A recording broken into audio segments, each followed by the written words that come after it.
ನಮಸ್ಕಾರ ವೀಕ್ಷಕರಿಗೆ ವಿಶೇಷ ಸೂಚನೆ. ಇನ್ ಕೇಬಲ್ ಈಗ ಮೆಟ್ರೋಕಾಸ್ಟ್ ಡಿಜಿಟಲ್ ನೆಟ್ವರ್ಕ್ ಆಗಿದ್ದು ಸಿಬಿಎನ್ ಚಾನೆಲ್ ಈಗ ಬದಲಾದ ಹೆಸರಿನೊಂದಿಗೆ ಪಿಜೆಪಿ ಚಾನೆಲ್ ಆಗಿದೆ. ವಾರ್ತೆಗಳ ಪ್ರಾಯೋಜಕರು ಭಾರತ್ ಫರ್ನಿಚರ್ಸ್. ರಾಯಚೂರಿನಲ್ಲಿ ಮೊಟ್ಟ ಮೊದಲ ಬಾರಿಗೆ 3 ಮಳಿಗೆ ಒಳಗೊಂಡ ಬೃಹತ್ ಆಕಾರದ furniture showroom. CPS complex opposite Shiva Mandir, Patel road, Raichur. Sri Raghavendra ghee, Sri SAK convention hall. Book now flat 50% discount. Save of the season with luxury rooms, faculty, fully centralized AC halls, wide parking areas, facilities. Visit SAK Convention Hall, Shekhar Nagar, IV Road, Raichur. Raichur's biggest jewel palace. All types of jewelries available in only KTB Jewel Palace. Visit KTB Jewel Palace, Udayanagar, Station Road, Raichur.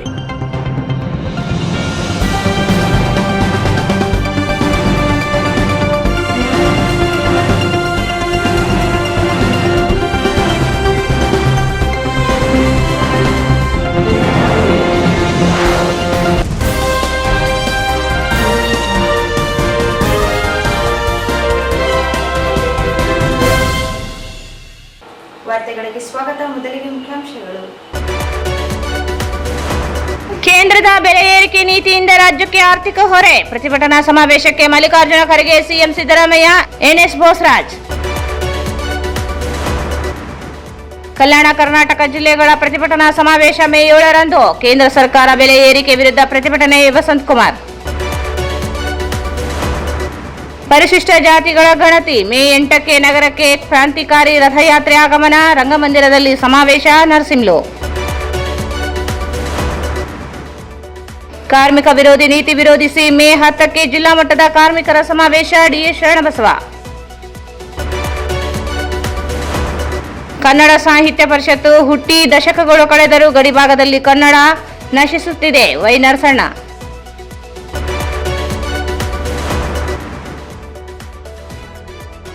ಮತ್ತು ಕ್ಷುಲ್ಲಕ ಕಾರಣಕ್ಕೆ ಚಾಕು ಇರಿತ, ಓರ್ವನ ಸಾವು.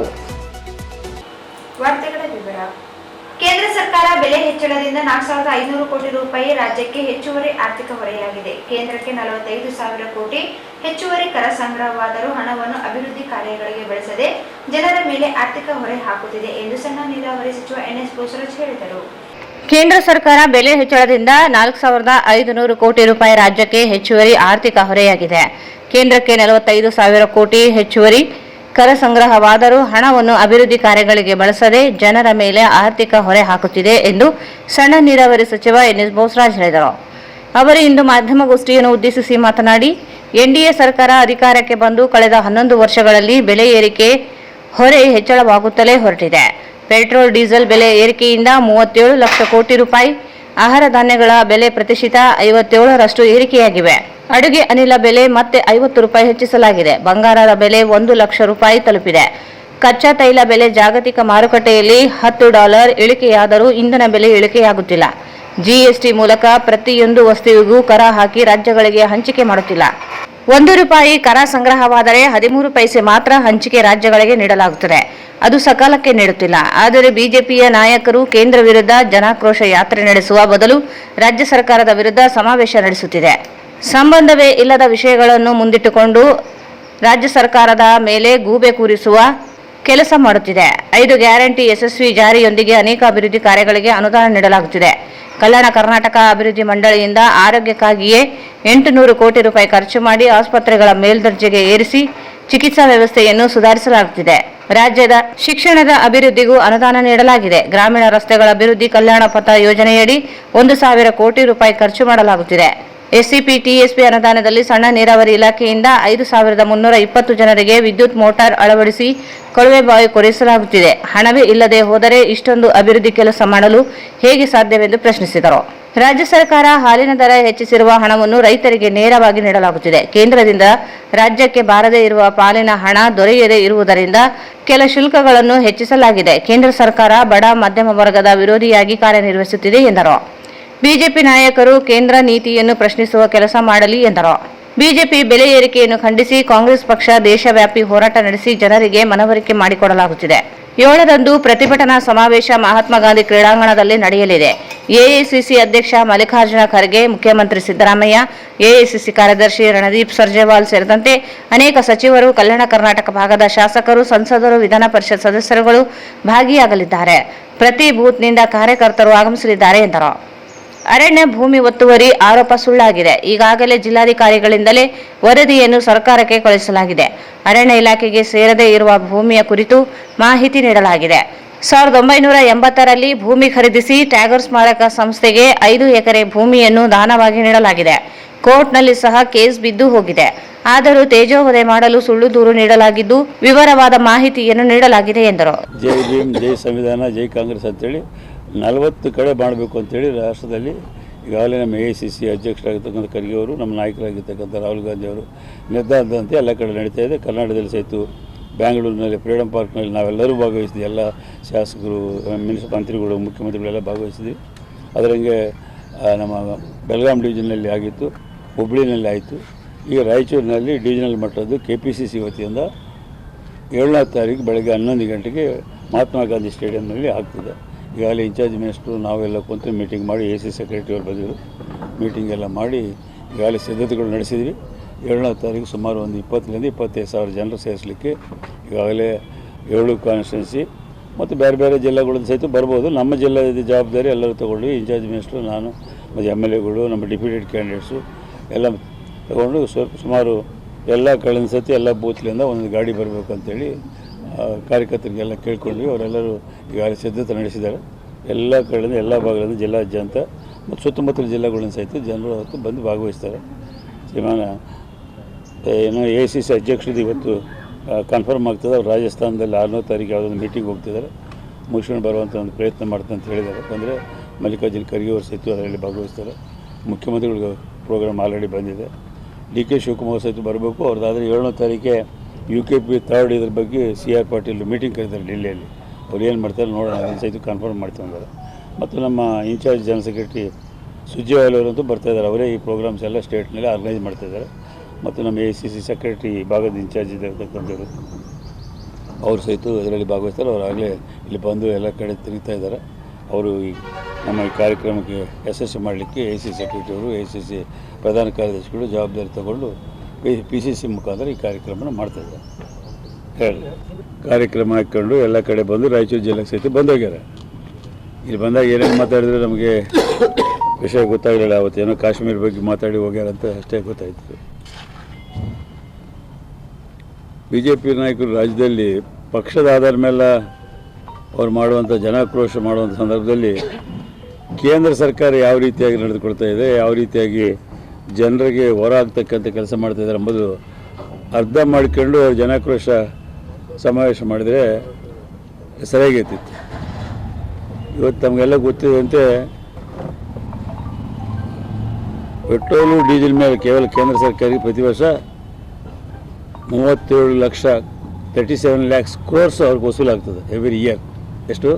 37 lakhs crores. ಅದರ ಜೊತೆಯಲ್ಲಿ ಇವತ್ತು national survey ಪ್ರಕಾರ ಈಗ ನಮ್ಮ ಏನು ಫುಡ್ ಗೈನ್ಸ್, ನಮ್ಮ ಮನುಷ್ಯ ಸಸ್ಯಾಹಾರ ತಿಂತಕ್ಕಂಥವ್ರಿಗೆ 57% ಇನ್ಕ್ರೀಸ್ ಆಗಿದೆ ಈ ಸರ್ಕಾರ ಬಂದ ನಂತರ. ಸಸ್ಯಾಹಾರ ತಿನ್ನೋರಿಗೆ ಆಗಿರ್ತಕ್ಕಂಥ ಖರ್ಚು, ಈಗಿರ್ತಕ್ಕಂಥ ಖರ್ಚು ಒಂದು ಸಸ್ಯಾಹಾರ ಲೆಕ್ಕಂದರೆ 57% ಇನ್ಕ್ರೀಸ್ ಆಗಿದೆ. ಎಲ್ಲ ಜನರ ಮೇಲೆ ಇವರು ಜನಾಕ್ರೋಶ ಅನೌನ್ಸ್ ಮಾಡಿ ರಾಜ್ಯದಲ್ಲಿ ಪ್ರಚಾರ ಮಾಡುವಂಥ ಸಂದರ್ಭದಲ್ಲಿ ರಾಜ್ಯ ಸರ್ಕಾರ ವಿರುದ್ಧ ಕೇಂದ್ರ ಸರ್ಕಾರ ಗ್ಯಾಸ್ ಸಿಲಿಂಡರ್ ಮೇಲೆ 50 ರೂಪಾಯಿ ಹೆಚ್ಚು ಮಾಡಿದ್ದಾರೆ. ಅದೇ ಸಮಯದಲ್ಲಿ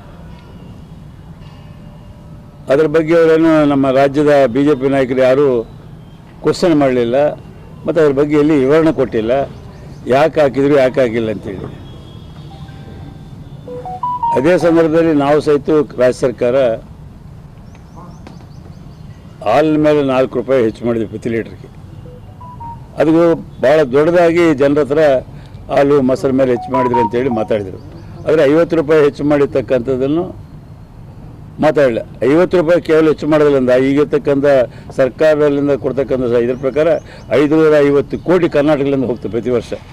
ಹೆಚ್ಚಿನ ಭಾರದ ಕರ್ನಾಟಕ ಜನರ ಮೇಲೆ 50 ರೂಪಾಯಿ ಹೆಚ್ಚು ಮಾಡೋದ್ರಿಂದ ಸಿಲಿಂಡರ್ಗೆ 551 ಕ್ರೋರ್ಸ್ ಎಡಿಷನಲ್ ಅವರಿಗೆ ಬರ್ಡನ್ ಆಗಿದೆ ಕರ್ನಾಟಕ ಜನರಿಗೆ. ಅದ್ರ ಬಗ್ಗೆ ಅವ್ರು ಯಾರೂ ಉತ್ತರ ಕೊಡಲಿಲ್ಲ. ಈ ರೀತಿಯಾಗಿ ಅವರು ಮಾಡಿರ್ತಕ್ಕಂಥ ಒಂದು BJPಯ ಸರ್ಕಾರ, BJP ಪಕ್ಷದ ನಾಯಕರು ಅರ್ಧ ಇಲ್ಲದೆ ಇವತ್ತು ರಾಜ್ಯಾದ್ಯಂತ ತಿರುಗ್ತಾ ಇದ್ದಾರೆ. ಕಾರಣ ಇಷ್ಟೇ, ಅವರಿಗೆ ಯಾವುದೇ ರಾಜ್ಯ ಸರ್ಕಾರ ವಿರುದ್ಧ ಹೋರಾಟ ಮಾಡಲಿಕ್ಕೆ ವಿಷಯಗಳಿಲ್ಲ. ಅವ್ರಿಗೆ ಪ್ರತಿನಿತ್ಯ ರಾಜ್ಯ ಸರ್ಕಾರ ಮಾಡಿರ್ತಕ್ಕಂಥ ಕೆಲಸಗಳನ್ನ ಜನರಿಗೆ ದಾರಿ ತಪ್ಪಿಸ್ತಕ್ಕಂಥ ಕೆಲಸದಲ್ಲಿ ಟೀಕೆ ಟಿಪ್ಪಣಿಗಳು ಮಾಡ್ತಕ್ಕಂಥದ್ದು ಬಿಟ್ಟರೆ ಇವತ್ತು ನೇರವಾಗಿ ಏನು ಅಂಕಿಅಂಶಗಳು ರಾಜ್ಯ ಸರ್ಕಾರ ಏನು ಭಾರ ಆಗ್ತಾಯಿದೆ, ಕೇಂದ್ರ ಸರ್ಕಾರ ಏನು ಭಾರ ಆಗ್ತಾಯಿದೆ, ಯಾವ ರೀತಿಯಾಗಿ ಅದನ್ನು ಸರಿಪಡಿಸಬೇಕು, ಯಾವ ಇದರಿಂದ ಜನರಿಗೆ ತೊಂದರೆ ಆಗಿದೆ. ಇವತ್ತು ಪೆಟ್ರೋಲು ಡೀಸೆಲ್ ರೇಟ್ಸ್ ಆಯಿತು 2 ರೂಪಾಯಿ ಹೆಚ್ಚು ಮಾಡಿದ್ದಾರೆ. ಟೋಲ್ ಗೇಟ್ ರೇಟ್ ಹೆಚ್ಚು ಮಾಡಿದ್ದಾರೆ. ಬಂಗಾರದ ರೇಟ್ 1 ಲಕ್ಷಕ್ಕೆ ಹೋಗಿದೆ. ಹಿಂದೆಂದು ಈ ದೇಶದಲ್ಲಿ ಆಗಿಲ್ಲ. ಇವೆಲ್ಲ ಯಾರು ಕಾರಣ? ಟೋಲ್ ಗೇಟ್ ರೇಟ್ ಹೆಚ್ಚು ಮಾಡಲಿಕ್ಕೆ ಯಾರು? ಇವತ್ತು ಇಲ್ಲಿಂದ ಬೆಂಗಳೂರಿಗೆ ಹೋಗ್ಬೇಕಾದ್ರೆ 1000 ರೂಪಾಯಿ ಮಿನಿಮಮ್ ಬೇಕು. ಯಾರಿಗೆ ಹೋಗ್ಬೇಕಾದ್ರೆ 1000 ರೂಪೀಸ್ ಬೇಕಿರೋದು. ಬಸ್ನಲ್ಲಿ ಹೋಗ್ಬೋದು 1000 ರೂಪೀಸ್ನಲ್ಲಿ. ಯಾರು 4 ವೀಲ್ ತೊಗೊಂಡು ಹೋಗ್ಲಿಕ್ಕೆ ಸಾಧ್ಯ ಇಲ್ಲ. ಇವೆಲ್ಲ ಯಾರು ಮಾಡಿದ್ದಾರೆ? ಇದಕ್ಕೆ ಯಾರು ಉತ್ತರ ಕೊಡಬೇಕು? BJP ನಾಯಕರು, ನಮ್ಮ ಲೋಕಲ್ ನಾಯಕರು ಹೇಳ್ತಾರೆ, ಭಾಳ ಸೂಕ್ಷ್ಮತೆಯಿಂದ ಹೋದರೆ ಎಲ್ಲ ಕೆಲಸ ಮಾಡ್ಕೋಬೋದು, ತಾಕತ್ತು ಬೇಕಿಲ್ಲ ಅಂತಂತ ಹೇಳ್ತಾರೆ. ಆ ಸೂಕ್ಷ್ಮತೆಯಿಂದ ಮಾಡೋರು ಮಾಡಬೇಕಲ್ಲ, ಇದನ್ನೆಲ್ಲ ಜನರಿಗೆ ಉತ್ತರ ಕೊಡಬೇಕು. ಅವರು ರಾಯಚೂರು ಜಿಲ್ಲೆ ಜನರಿಗೆ ಆಗ್ಬೋದು, ಕರ್ನಾಟಕ ಜನರಿಗೆ ಆಗ್ಬೋದು, ಸೂಕ್ಷ್ಮತೆಯಿಂದ ಮಾಡಬೇಕಂತ ಹೇಳ್ತಕ್ಕಂಥ ನಾಯಕರುಗಳು, BJP ನಾಯಕರುಗಳು ಜನರಿಗೆ ಸೂಕ್ಷ್ಮವಾಗಿ ತಿಳಿಸ. ಇವತ್ತು ಈ ಇದರಿಂದ ಈ ಗ್ಯಾಸು ಮತ್ತು ಪೆಟ್ರೋಲ್ ಡೀಸೆಲ್ ಇದರಿಂದ ಮಾಡಿದ್ರೆ 45,000 ಕೋಟಿ ಅವರಿಗೆ ಕಲೆಕ್ಷನ್ ಆಗ್ತಾಯಿದೆ ಎಡಿಷ್ನಲ್ ಆಗಿ. ಈಗೇನು ಮೊನ್ನೆ 50 ರೂಪಾಯಿ ಪ್ಲಸ್ 2 ರೂಪೀಸ್ ಪೆಟ್ರೋಲ್ ಡೀಸೆಲ್ ಮೇಲೆ ಏರಿಸಿದ್ದು 45,000 ಕ್ರೋರ್ಸ್ ಎಡಿಷ್ನಲ್ ಕಲೆಕ್ಷನ್ ಇವತ್ತು ಗೌರ್ಮೆಂಟ್ ಆಫ್ ಇಂಡಿಯಾಗೆ ಆಗ್ತಾಯಿದೆ. ಅದರಲ್ಲಿ 4,500 ಕೋಟಿ ಕರ್ನಾಟಕದ ಮೇಲೆ ಹೊರಾಗಿದೆ. ಈಗ ಅದು 4,500 ಕೋಟಿ ಈ 2 ರೂಪಾಯಿ ಹೆಚ್ಚು ಮಾಡೋದ್ರಿಂದ 50 ರೂಪಾಯಿ ಹೆಚ್ಚು ಮಾಡೋದ್ರಿಂದ ಮತ್ತು ಗ್ಯಾಸ್ ಮೇಲೆ ಹೆಚ್ಚು ಮಾಡೋದ್ರಿಂದ 550 ಕೋಟಿ, ಒಟ್ಟಾರೆ 5,000 ಕೋಟಿ ಈ ಏನು ಏಪ್ರಿಲ್ 1ನೇ ತಾರೀಕು ಮಾಡಿದ್ದವರು ಇದು ಹೈಟ್ ಹೆಚ್ಚು ಮಾಡಿದ್ದು. ಏಪ್ರಿಲ್ 1ನೇ ತಾರೀಕು 2025 ಮಾಡಿದ್ರು. ಇದರಿಂದ ಇವತ್ತು 5,000 ಕೋಟಿ ಕರ್ನಾಟಕ ಜನರ ಮೇಲೆ ಹೊರಾಗಿದೆ. ಅದು ಗ್ಯಾಸ್ ಇರ್ಬೋದು, ಪೆಟ್ರೋಲ್ ಡೀಸೆಲ್ ಇರ್ಬೋದು. ಅವ್ರು ಹೇಳಿದ್ದು 5,000 ಕೋಟಿಗೆ ಯಾರು ಉತ್ತರ ಕೊಡಬೇಕು? BJP ಅವ್ರು ಉತ್ತರ ಕೊಡಬೇಕಲ್ಲ. ಇದು ಹೌದಾ ಅಲ್ಲ ಅಂತೇಳಿ ಬೇಕಾದ್ರೆ ಹೇಳಿ ಅವ್ರು ಯಾರು ಅದಕ್ಕೆ ಕ್ಯಾಲ್ಕುಲೇಷನ್ ಮಾಡಿ. ಮತ್ತು ಅಲ್ಲೇ ಕಚ್ಚಾದ ಯಾವಾಗಲೂ ರಾಜ್ಯದ ದೇಶದ ಪೆಟ್ರೋಲು ಡೀಸೆಲು ಆ ಗ್ಯಾಸ್ನು ಅಲ್ಲೇ ಏನಾದರೂ ಹೆಚ್ಚು ರೇಟ್ ಆದರೆ ಹೆಚ್ಚಾಗ್ತಿತ್ತು, ಕಡಿಮೆ ಆದರೆ ಕಡಿಮೆ ಮಾಡ್ತೀನಿ ಹಿಂದಿನ ಸರ್ಕಾರಗಳಿಗೆ. ಇವಾಗ ಕಡಿಮೆ ಆಗಿದೆ, $850 ಕಡಿಮೆ ಆಗಿದೆ, $10 ಕಡಿಮೆ ಆಗಿದೆ, $850 ಆಗ್ತದೆ. ಆ ಕಡಿಮೆ ಆಗಿದೆ, ಕಡಿಮೆ ಮಾಡೋದು ಬಿಟ್ಟು ಹೆಚ್ಚು ಮಾಡಿದ್ದಾರೆ. ಹೆಚ್ಚು ಮಾಡೋದ್ರಿಂದ ಇವತ್ತು ಕರ್ನಾಟಕದಿಂದಲೇ 5,000 ಕೋಟಿ ಇವತ್ತು ಜಾಸ್ತಿ ಕಲೆಕ್ಷನ್ ಕೇಂದ್ರ ಸರ್ಕಾರ ಮಾಡ್ತಾರೆ. 4.5 ಲ್ಯಾಕ್ ಕ್ರೋಸ್ ಎವ್ರಿ ಇಯರ್ ನಾವು ಟ್ಯಾಕ್ಸ್ ಕಟ್ತಾಯಿದ್ದೀವಿ ಕರ್ನಾಟಕದಿಂದ. 4.5 ಲ್ಯಾಕ್ಸ್ ಕ್ರೋಸ್ 4.5 ಲ್ಯಾಕ್ಸ್ ಕ್ರೋಸ್ ಕಟ್ತಾಯಿದ್ದೀವಿ. ಅದರಲ್ಲಿ ನಮಗೇನು ಕೊಡ್ತಾ ಇದ್ದಾರೆ ಅವರು? 45,000 ಕೋಟಿ ಅದ್ರ ಕಾಂಪನ್ಸೇಷನ್ ಟ್ಯಾಕ್ಸ್ದು ನಮ್ಮದು, 15,000 ಕೋಟಿ ಅನುದಾನ, 60,000 ಕೋಟಿ ಮಾತ್ರ ನಮಗೆ ವಾಪಸ್ ಕೊಡ್ತಾಯಿದ್ದಾರೆ. ಅಂದರೆ 1 ರೂಪಾಯಲ್ಲಿ 13 ಪೈಸೆ ಮಾತ್ರ ನಮಗೆ ಕರ್ನಾಟಕ ಕೊಡ್ತಾಯಿದ್ದಾರೆ. ಇದನ್ನು ಯಾವ ರೀತಿಯಾಗಿ BJP ನಾಯಕರುಗಳು ಜಸ್ಟಿಫೈ ಮಾಡ್ತಾರೆ? ಇದೇ ಮೋದಿಯವರು ಗುಜರಾತ್ನಲ್ಲಿ ಮುಖ್ಯಮಂತ್ರಿಗಳಿದ್ದಾಗ ನೇರವಾಗಿ ಹಾಕಿರ್ತಕ್ಕ ಸ್ಟೇಟ್ಮೆಂಟ್ಗಳು, ಅವ್ರ ಫೈಟ್ ಲೆಟರ್ಗಳು ಬರೆದಿದ್ದು ಎಲ್ಲ ಇದೆ. ಕೇಂದ್ರ ಸರ್ಕಾರ ವಿರುದ್ಧ UPA ಸರ್ಕಾರ ವಿರುದ್ಧ 50% ಕಲೆಕ್ಷನ್ನಲ್ಲಿ 50% ವಾಪಸ್ ಸ್ಟೇಟ್ ಕೊಡಬೇಕಂತೇಳಿ ಇದೇ ಮೋದಿಯವರು ಹಿಂದಕ್ಕೆಲ್ಲ ಮಾತಾಡೋದು. ಸೊ ಇದರ ಬಗ್ಗೆ BJP ನಾಯಕರು ಕ್ವಶನ್ ಮಾಡಬೇಕಲ್ಲ. ಯಾರು ಅದ್ರ ಬಗ್ಗೆ ಮಾತಾಡ್ತಾರೆ?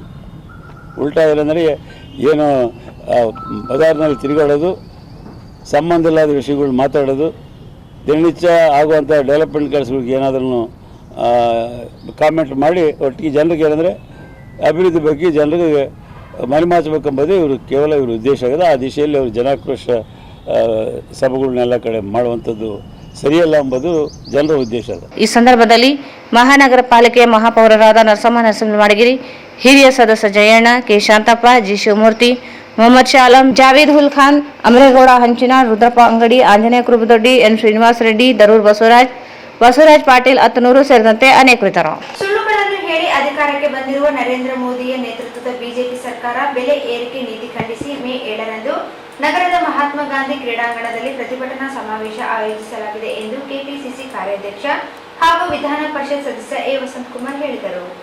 ಸುಳ್ಳುಗಳನ್ನು ಹೇಳಿ ಅಧಿಕಾರಕ್ಕೆ ಬಂದರೂ ನರೇಂದ್ರ ಮೋದಿ ನೇತೃತ್ವದ ಬಿಜೆಪಿ ಸರ್ಕಾರ ಬೆಲೆ ಏರಿಕೆ ನೀತಿ ಖಂಡಿಸಿ ಮೇ 7ರಂದು ನಗರದ ಮಹಾತ್ಮ ಗಾಂಧಿ ಕ್ರೀಡಾಂಗಣದಲ್ಲಿ ಪ್ರತಿಭಟನಾ ಸಮಾವೇಶ ಆಯೋಜಿಸಲಾಗಿದೆ ಎಂದು ಕೆಪಿಸಿಸಿ ಕಾರ್ಯಾಧ್ಯಕ್ಷ ಹಾಗೂ ವಿಧಾನ ಪರಿಷತ್ ಸದಸ್ಯ ಎ ವಸಂತಕುಮಾರ್ ಹೇಳಿದರು. ಅವರು ಇಂದು ಮಾಧ್ಯಮಗೋಷ್ಠಿಯನ್ನು ಉದ್ದೇಶಿಸಿ ಮಾತನಾಡಿ 2014ರಲ್ಲಿ ಅಧಿಕಾರಕ್ಕೆ ಬಂದ ಬಿಜೆಪಿ ಸರ್ಕಾರ ಜನ ವಿಶ್ವಾಸಕ್ಕೆ ದ್ರೋಹ ಬಗೆದಿದೆ. ಯುಪಿಎ ಸರ್ಕಾರ ಅವಧಿಯಲ್ಲಿ ಜಾಗತಿಕ ಮಟ್ಟದಲ್ಲಿ ಇಂಧನ ಬೆಲೆ ಏರಿಕೆಯಿಂದ ಬೆಲೆ ಏರಿಕೆಯಾಗಿದ್ದ ಪ್ರತಿಭಟನೆ ನಡೆಸಿದ್ದ ಬಿಜೆಪಿ ನಾಯಕರು ಈಗ ಪ್ರತಿ ಲೀಟರ್ ಪೆಟ್ರೋಲಿಗೆ 102 ರೂಪಾಯಿ, ಡೀಸೆಲ್ ಬೆಲೆ ಲೀಟರಿಗೆ 95 ರೂಪಾಯಿ ಏರಿಕೆಯಾಗಿದೆ. ಸಿಲಿಂಡರ್ ಬೆಲೆ 850 ರೂಪಾಯಿ ದಾಟಿದೆ. ಪ್ರತಿಯೊಂದು ವಸ್ತುವಿಗೂ ಜಿಎಸ್ಟಿ ಹಾಕಿ ಬಡ ಮಧ್ಯಮ ವಿರೋಧಿಯಾಗಿ ನಡೆದುಕೊಳ್ಳುತ್ತಲಿದೆ. ಜನರು ನೀಡಿರುವ ಕರ ಅಭಿವೃದ್ಧಿಗೆ ಬಳಕೆಯಾಗುತ್ತಿದೆ. ನರೇಂದ್ರ ಮೋದಿ ಸರ್ಕಾರ ಕುತಂತ್ರವನ್ನು ಜನರಿಗೆ ತಿಳಿಸಲು ಕಾಂಗ್ರೆಸ್ ಸಮಾವೇಶ ನಡೆಸುತ್ತಿದೆ. ಮೇ 7ರಂದು ನಗರದ ಮಹಾತ್ಮ ಗಾಂಧಿ ಕ್ರೀಡಾಂಗಣದಲ್ಲಿ ನಡೆಯಲಿರುವ ಸಮಾವೇಶದಲ್ಲಿ ಎಐಸಿಸಿ ಅಧ್ಯಕ್ಷ ಮಲ್ಲಿಕಾರ್ಜುನ ಖರ್ಗೆ, ಮುಖ್ಯಮಂತ್ರಿ ಸಿದ್ದರಾಮಯ್ಯ, ಉಪಮುಖ್ಯಮಂತ್ರಿ ಡಿಕೆ ಶಿವಕುಮಾರ್, ಸರ್ಜೇವಾಲ್ ಸೇರಿದಂತೆ ಅನೇಕರು ಸಚಿವರುಗಳು, ಶಾಸಕರುಗಳು ಭಾಗಿಯಾಗಲಿದ್ದಾರೆ. ಪಕ್ಷದ ಕಾರ್ಯಕರ್ತರು, ಸಾರ್ವಜನಿಕರು ಭಾಗವಹಿಸುವಂತೆ ಮನವಿ ಮಾಡಿದರು. ಪಕ್ಷದೊಳಗೆ ಯಾವುದೇ ಗುಂಪುಗಾರಿಕೆ ಇಲ್ಲ, ಭಿನ್ನಾಭಿಪ್ರಾಯಗಳಿವೆ. ಒಂದೇ ಅಭಿಪ್ರಾಯ ಇರಲು ಸಾಧ್ಯವಿಲ್ಲ. ಆದರೆ ಪಕ್ಷದ ದೃಷ್ಟಿಯಿಂದ ಒಂದೇ ಅಭಿಪ್ರಾಯದ ಮೇಲೆ ಪಕ್ಷ ಸಂಘಟಿಸಲಾಗುತ್ತದೆ ಎಂದರು. ದೇಶದಲ್ಲಿ ಆಡಳಿತ ನಡೆಸುತ್ತಿರುವಂಥ ಬಿಜೆಪಿ ನರೇಂದ್ರ ಮೋದಿ ನೇತೃತ್ವದ ಸರ್ಕಾರ ಏನು 2014ರಲ್ಲಿ ಅಧಿಕಾರಕ್ಕೆ ಬಂತು, ಅಂದಿನಿಂದ ಇವತ್ತಿನವರೆಗೆ ಸುಮಾರು 11.5 ವರ್ಷಗಳ ಅವಧಿಯಲ್ಲಿ ಪ್ರತಿ ಚುನಾವಣೆಯಲ್ಲಿ, ಪ್ರತಿ ಸಂದರ್ಭದಲ್ಲಿ ಸಾರ್ವಜನಿಕವಾಗಿ ಜನರ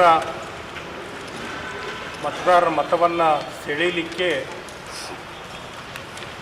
ಸಾಕಷ್ಟು ಸುಳ್ಳುಗಳನ್ನು ಹೇಳಿ ಜನರನ್ನು ಮೋಸ ಮಾಡಿ ಅಧಿಕಾರಕ್ಕೆ ಬಂದಿರುವಂಥದ್ದು ಇವತ್ತು ಭಾಳ ಸ್ಪಷ್ಟವಾಗಿ ಕಂಡುಬರ್ತಾ ಇದೆ. ವಿಶೇಷವಾಗಿ ಜನರಿಗೆ ಹೊರೆಯಾಗುವಂಥ, ಜನರ ಬದುಕು ಭಾಳ ಕಷ್ಟಕರವಾಗುವಂಥ ನಿರ್ಣಯಗಳನ್ನು ಇವತ್ತು ಬಿಜೆಪಿ ಮತ್ತು ನರೇಂದ್ರ ಮೋದಿ ಸರ್ಕಾರ ಮಾಡ್ತಾ ಇದೆ. ಅವತ್ತೇನು ಯುಪಿಎ ಸರ್ಕಾರ ಅಧಿಕಾರದಲ್ಲಿ ಇದ್ದಂಥ ಸಂದರ್ಭದಲ್ಲಿ ಪೆಟ್ರೋಲ್ ಬೆಲೆ, ಡೀಸೆಲ್ ಬೆಲೆ ಏನಿತ್ತು, ಇವತ್ತು ಏನಾಗಿದೆ, ಅವತ್ತಿನ ಸಂದರ್ಭದಲ್ಲಿ ಅಂತಾರಾಷ್ಟ್ರೀಯ ಮಟ್ಟದಲ್ಲಿ ಕಚ್ಚಾ ತೈಲ ಬೆಲೆ 120ರಿಂದ 140ರವರೆಗೂ ಕೂಡ ಹೋಗಿತ್ತು. ಆಗ ನಮ್ಮ ದೇಶದಲ್ಲಿ ಪೆಟ್ರೋಲ್, ಡೀಸೆಲ್ ಬೆಲೆ ನಾವು ನಿಯಂತ್ರಣದಲ್ಲಿಟ್ಟಿದ್ದೀವಿ. ಪೆಟ್ರೋಲ್ ಬೆಲೆ ಅತಿ ಹೆಚ್ಚು ಅಂತಂದರೆ 73 ರೂಪಾಯಿವರೆಗೂ ಪೆಟ್ರೋಲ್ ಬೆಲೆ ಇತ್ತು, 55 ರೂಪಾಯಿವರೆಗೆ ಡೀಸೆಲ್ ಬೆಲೆ ಇತ್ತು. ಇವತ್ತು ಅಂತಾರಾಷ್ಟ್ರೀಯ ಮಾರುಕಟ್ಟೆಯಲ್ಲಿ ಕಚ್ಚಾ ತೈಲ ಬೆಲೆ ಇವತ್ತು 80 ರೂಪಾಯಿಗೆ ಬಂದಿದೆ, $80. ಆದರೆ ಪೆಟ್ರೋಲ್ ಮತ್ತು ಡೀಸೆಲ್ ಬೆಲೆ ಇವತ್ತು ಏನಾಗಿದೆ, ಇವತ್ತು 102 ರೂಪಾಯಿ ಪೆಟ್ರೋಲ್ ಬೆಲೆ, 95 ರೂಪಾಯಿ, 90 ರೂಪಾಯಿ ಡೀಸೆಲ್ ಬೆಲೆ ಆಗಿದೆ, 97.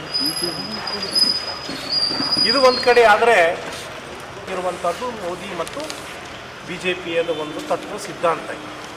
ಅವರು ಬಡವರ ಪರವಾಗಿ ಖಂಡಿತ ಇಲ್ಲ, ಶ್ರೀಸಾಮಾನ್ಯರ ಪರವಾಗಿ ಖಂಡಿತ ಇಲ್ಲ, ಮತ್ತು ಮಧ್ಯಮ ವರ್ಗದವರ ಪರವಾಗಿ ಕೂಡ ಖಂಡಿತವಾಗಿ ಅವರಿಲ್ಲ ಎನ್ನುವಂಥದ್ದು ಭಾಳ ಸ್ಪಷ್ಟವಾಗಿ ಇವತ್ತು ಕಂಡು ಬರ್ತಾ ಇದೆ. ಈ ಒಂದು ಹಿನ್ನೆಲೆಯಲ್ಲಿ ನಾವು 10 ವರ್ಷ ಕಾದಿದ್ದೀವಿ. ಜನ ಅವರಿಗೆ ಅಧಿಕಾರ ಕೊಟ್ಟಿದ್ದಾರೆ, ಮತ ಹಾಕಿದ್ದಾರೆ. ರೈಟೋ ರಾಂಗೋ, ಸುಳ್ಳು ಹೇಳು, ಮೋಸ ಮಾಡು, ಯಾವ ರೀತಿಯನ್ನು ಓಟ್ ಹಾಕಿದ್ದಾರೆ, ಅವರು ಅಧಿಕಾರಕ್ಕೆ ಬಂದಿದ್ದಾರೆ. ನಾವು ಕಾದು ನೋಡಿದ್ದೀವಿ ಏನು ಮಾಡ್ತಾರೆ. ಈಗ ಇವತ್ತಿನವರೆಗೂ ಕೂಡ ಇದ್ರ ಬಗ್ಗೆ ಅವರು ಗಮನ ಹರಿಸ್ತಾ ಇಲ್ಲ, ಕಿಂಚತ್ತು ಚಿಂತನೆ ಕೂಡ ಅವರಲ್ಲಿ ಮೂಡಿಲ್ಲ ಎನ್ನುವಂಥದ್ದನ್ನು ಮನಗಂಡು ಇವತ್ತು ಕಾಂಗ್ರೆಸ್ ಪಕ್ಷ ಇವರ ಈ ಧೋರಣೆಯನ್ನು, ಮೋದಿಯವರ ಈ ಕುತಂತ್ರವನ್ನು ಬಯಲಿಗೆಳಿಬೇಕು. ಇವರ ಧೋರಣೆಯನ್ನು ಜನಸಾಮಾನ್ಯರ ಮುಂದೆ ಇಡಬೇಕು. ಇವರು ಏನು ಸುಳ್ಳು ಹೇಳಿ ಅಧಿಕಾರಕ್ಕೆ ಬಂದಿದ್ದಾರೆ ಅದನ್ನು ಜನರಿಗೆ ತಿಳಿಸಿ ಹೇಳಬೇಕು, ಜಾಗೃತಿ ಮೂಡಿಸಬೇಕು. ಇವರ ನಿಜ ಸ್ವರೂಪ, ನಿಜ ಬಣ್ಣ ಏನೆಂಬುದು ಜನರಿಗೆ ಗೊತ್ತಾಗಬೇಕು ಎನ್ನುವಂಥ ಇವತ್ತು ರಾಷ್ಟ್ರದಾದ್ಯಂತ ಅಖಿಲ ಭಾರತ ರಾಷ್ಟ್ರೀಯ ಕಾಂಗ್ರೆಸ್ ಪಕ್ಷ ಒಂದು ನಿರ್ಣಯವನ್ನು ತೆಗೆದುಕೊಂಡು ಪ್ರತಿಯೊಂದು ರಾಜ್ಯದಲ್ಲಿ, ಪ್ರತಿಯೊಂದು ವಿಭಾಗ ಮಟ್ಟದಲ್ಲಿ ಪ್ರತಿಭಟನೆಯ ಸಭೆಗಳನ್ನು ಮಾಡುವ ಮೂಲಕ ಜನರಿಗೆ ಮನವರಿಕೆ ಮಾಡಿಕೊಡ್ಬೇಕು. ಮತ್ತು ನಮ್ಮ UPA ಸರ್ಕಾರ ಇದ್ದಾಗ ಪರಿಸ್ಥಿತಿ ಏನಿತ್ತು, ಬೆಲೆಗಳ ಏನು ನಿಗದಿಯಾಗಿದ್ದು ಅವುಗಳನ್ನು ಮತ್ತು ಈಗಿರುವಂಥ ಬೆಲೆಗಳ ಏನು ರೇಟನ್ನು ಜನರ ಮುಂದೆ ಇಡಬೇಕು, ಆ ವ್ಯತ್ಯಾಸವನ್ನು ಜನರಿಗೆ ತೋರಿಸ್ಬೇಕು. ಮತ್ತು ಯಾವ ಕಾರಣದಿಂದ ಇದು ಮಾಡ್ತಾ ಇದ್ದಾರೆ, ಏನು ಇದರ ಹಿನ್ನೆಲೆ ಎನ್ನುವಂಥ ಮರ್ಮವನ್ನು ನಾವು ಜನರಿಗೆ ಹೇಳಬೇಕು ಎನ್ನುವಂಥ ಹಿನ್ನೆಲೆಯಲ್ಲಿ ನಾವು ಇವತ್ತು ಈ ಪ್ರತಿಭಟನಾ ಸಭೆಗಳನ್ನು ಏರ್ಪಾಡು ಮಾಡಿದ್ದೀವಿ. ಈಗಾಗಲೇ ಬೆಂಗಳೂರಿನಲ್ಲಿ ಪ್ರಥಮ ಪ್ರತಿಭಟನಾ ಸಭೆಯನ್ನು ಏರ್ಪಾಡು ಮಾಡಿದ್ದೀವಿ. ಎರಡನೇದಾಗಿ ಬೆಳಗಾಂನಲ್ಲಿ ಮಾಡಿದ್ದೀವಿ. ಮೂರನೇದಾಗಿ ಹುಬ್ಬಳ್ಳಿ ಧಾರವಾಡನಲ್ಲಿ ಮಾಡಿದ್ದೀವಿ. ಕೊನೆಯದಾಗಿ ನಾಳೆ 7ನೇ ತಾರೀಕಿಗೆ ರಾಯಚೂರಿನಲ್ಲಿ ಗುಲ್ಬರ್ಗ ವಿಭಾಗದ ಒಂದು ಈ ಪ್ರತಿಭಟನಾ ಸಮಾವೇಶವನ್ನು ಇಲ್ಲಿ ರಾಯಚೂರಿನಲ್ಲಿ ಸ್ಟೇಡಿಯಂನಲ್ಲಿ ಹಮ್ಮಿಕೊಂಡಿದ್ದೇವೆ. ಈ ಒಂದು ಪ್ರತಿಭಟನಾ ಸಭೆಗೆ ಸಾವಿರಾರು ಜನರನ್ನು ಬರಲಿಕ್ಕೆ ನಾವು ಕರೆ ಕೊಟ್ಟಿದ್ದೇವೆ. ಎಲ್ಲರೂ ಕೂಡ ಸ್ವಯಂ ಪ್ರೇರಿತರಾಗಿ ಜನರು ಬರ್ತಾರೆ ಮತ್ತು ನಾವು ಅವರ ಮುಂದೆ ನಾನು ಈಗಾಗಲೇ ಹೇಳಿದಂಥ ಎಲ್ಲ ವಿಷಯಗಳನ್ನು ಅವ್ರ ಮುಂದೆ ಪ್ರಸ್ತಾಪ ಮಾಡ್ತೇವೆ. BJP ನರೇಂದ್ರ ಮೋದಿಯ ಒಂದು ನಿಜ ಸ್ವರೂಪವನ್ನು, ನಿಜ ಬಣ್ಣವನ್ನು ಅವ್ರ ಮುಂದೆ ಇಡ್ತೇವೆ. ಅವರಲ್ಲಿ ಜಾಗೃತಿ ಮೂಡಿಸ್ತೇವೆ. ಮುಂಬರುವಂಥ ದಿನಗಳಲ್ಲಿ BJPಗೆ ತಕ್ಕ ಪಾಠ ಕಲಿಸಬೇಕು, BJP ಈ ಕುತಂತ್ರಕ್ಕೆ ಬೆಲೆ ತೆರಬೇಕು ಅನ್ನುವಂಥ ವಿಷಯವನ್ನು ಅವರಿಗೆ ಮನವರಿಕೆ ಮಾಡಿಕೊಡ್ತೇವೆ. ಆ ಹಿನ್ನೆಲೆಯಲ್ಲಿ ನಾವು ಎಲ್ಲ ತಯಾರಿಯನ್ನು ನಡೆಸಿದ್ದೇವೆ. ಈಗಾಗಲೇ ತಾವೆಲ್ಲ ನೋಡಿದ್ದೀರಿ, ಈ ಒಂದು ಸ್ಟೇಡಿಯಂನಲ್ಲಿ ಎಲ್ಲ ವ್ಯವಸ್ಥಿತವಾದ ತಯಾರಿ ಮಾಡಿ ಅದಕ್ಕೆ ತಕ್ಕ ಪ್ರಚಾರವನ್ನು ಕೂಡ ಕೊಟ್ಟಿದ್ದೇವೆ. ಜನರ ಗಮನ ಸೆಳೆಯುವಂಥ ನಿಟ್ಟಿನಲ್ಲಿ ನಮ್ಮ ಈ ಪ್ರತಿಭಟನೆ ನಡೀತದೆ. ಖಂಡಿತವಾಗಿ ಕೂಡ ಜನರಿಗೆ ಜಾಗೃತಿ ಮೂಡಿಸುವ ಜಿಲ್ಲಾ ಕಾಂಗ್ರೆಸ್ ಅಧ್ಯಕ್ಷ ಬಸವರಾಜ ಪಾಟೀಲ್ ಇಟಗಿ ಮಾತನಾಡಿ, ಕಲ್ಯಾಣ ಕರ್ನಾಟಕ ಜಿಲ್ಲೆಗಳ ಪ್ರತಿಭಟನಾ ಸಮಾವೇಶ ಮೇ 7ರಂದು ನಗರದ ಮಹಾತ್ಮ ಗಾಂಧಿ ಕ್ರೀಡಾಂಗಣದಲ್ಲಿ ಆಯೋಜಿಸಲಾಗಿದೆ. ಬೆಳಗ್ಗೆ 11 ಗಂಟೆಗೆ ನಡೆಯಲಿರುವ ಸಮಾವೇಶದಲ್ಲಿ AICC ಅಧ್ಯಕ್ಷ ಮಲ್ಲಿಕಾರ್ಜುನ ಖರ್ಗೆ, CM ಸಿದ್ದರಾಮಯ್ಯ ಸೇರಿ ಅನೇಕ ಗಣ್ಯರು, ಸಚಿವರುಗಳು, ಶಾಸಕರು ಭಾಗಿಯಾಗಲಿದ್ದು, ಈ ಭಾಗದ ಎಲ್ಲಾ ಜಿಲ್ಲೆಗಳಿಂದ ಜನರು ಭಾಗವಹಿಸಲಿದ್ದಾರೆ ಎಂದರು. ಸಂವಿಧಾನವನ್ನು ಉಳಿಸ್ತಕ್ಕಂಥ ಕೆಲಸ ಮತ್ತು ಬೆಲೆ ಏರಿಕೆಯನ್ನು ಖಂಡಿಸಿ ನಾವು ಇವತ್ತು ಒಂದು ಪ್ರತಿಭಟನಾ ರ್ಯಾಲಿಯನ್ನು, ಸಮಾವೇಶವನ್ನು ಮಹಾತ್ಮ ಗಾಂಧಿ ಕ್ರೀಡಾಂಗಣದಲ್ಲಿ ಹಮ್ಮಿಕೊಂಡಿದ್ದೇವೆ. ಇದರ ಪ್ರಯುಕ್ತವಾಗಿ ನಮ್ಮ ಎಲ್ಲ ಹಿರಿಯ ನಾಯಕರಾದಂಥ AICC ಅಧ್ಯಕ್ಷರಾದಂಥ ಸನ್ಮಾನ್ಯ ಶ್ರೀ ಖರ್ಗೆಜಿ ಸಾಹೇಬರು, ನಮ್ಮ ರಾಜ್ಯದ ಮುಖ್ಯಮಂತ್ರಿಗಳಾದಂಥ ಶ್ರೀ ಸಿದ್ದರಾಮಯ್ಯ ಸಾಹೇಬರು ಮತ್ತು ಉಪಮುಖ್ಯಮಂತ್ರಿಗಳಾದಂಥ DK ಶಿವಕುಮಾರ್ ಸಾಹೇಬರು ಮತ್ತು ನಮ್ಮ ರಾಜ್ಯದ ಉಸ್ತುವಾರಿಗಳು ಹಿರಿಯರಾದಂಥ ಸಂಸದರಾದಂಥ ಶ್ರೀ ವಿಜಯವಾಲ ಸಾಹೇಬರು ಮತ್ತು ಎಲ್ಲ ಜಿಲ್ಲಾ ಉಸ್ತುವಾರಿ ಸಚಿವರುಗಳು, ಸಂಬಂಧಪಟ್ಟ ಕಲ್ಯಾಣ ಕರ್ನಾಟಕದ ಎಲ್ಲ ಶಾಸಕರು ಎಲ್ಲರೂ ಕೂಡ ಆಗಮಿಸಲಿದ್ದಾರೆ.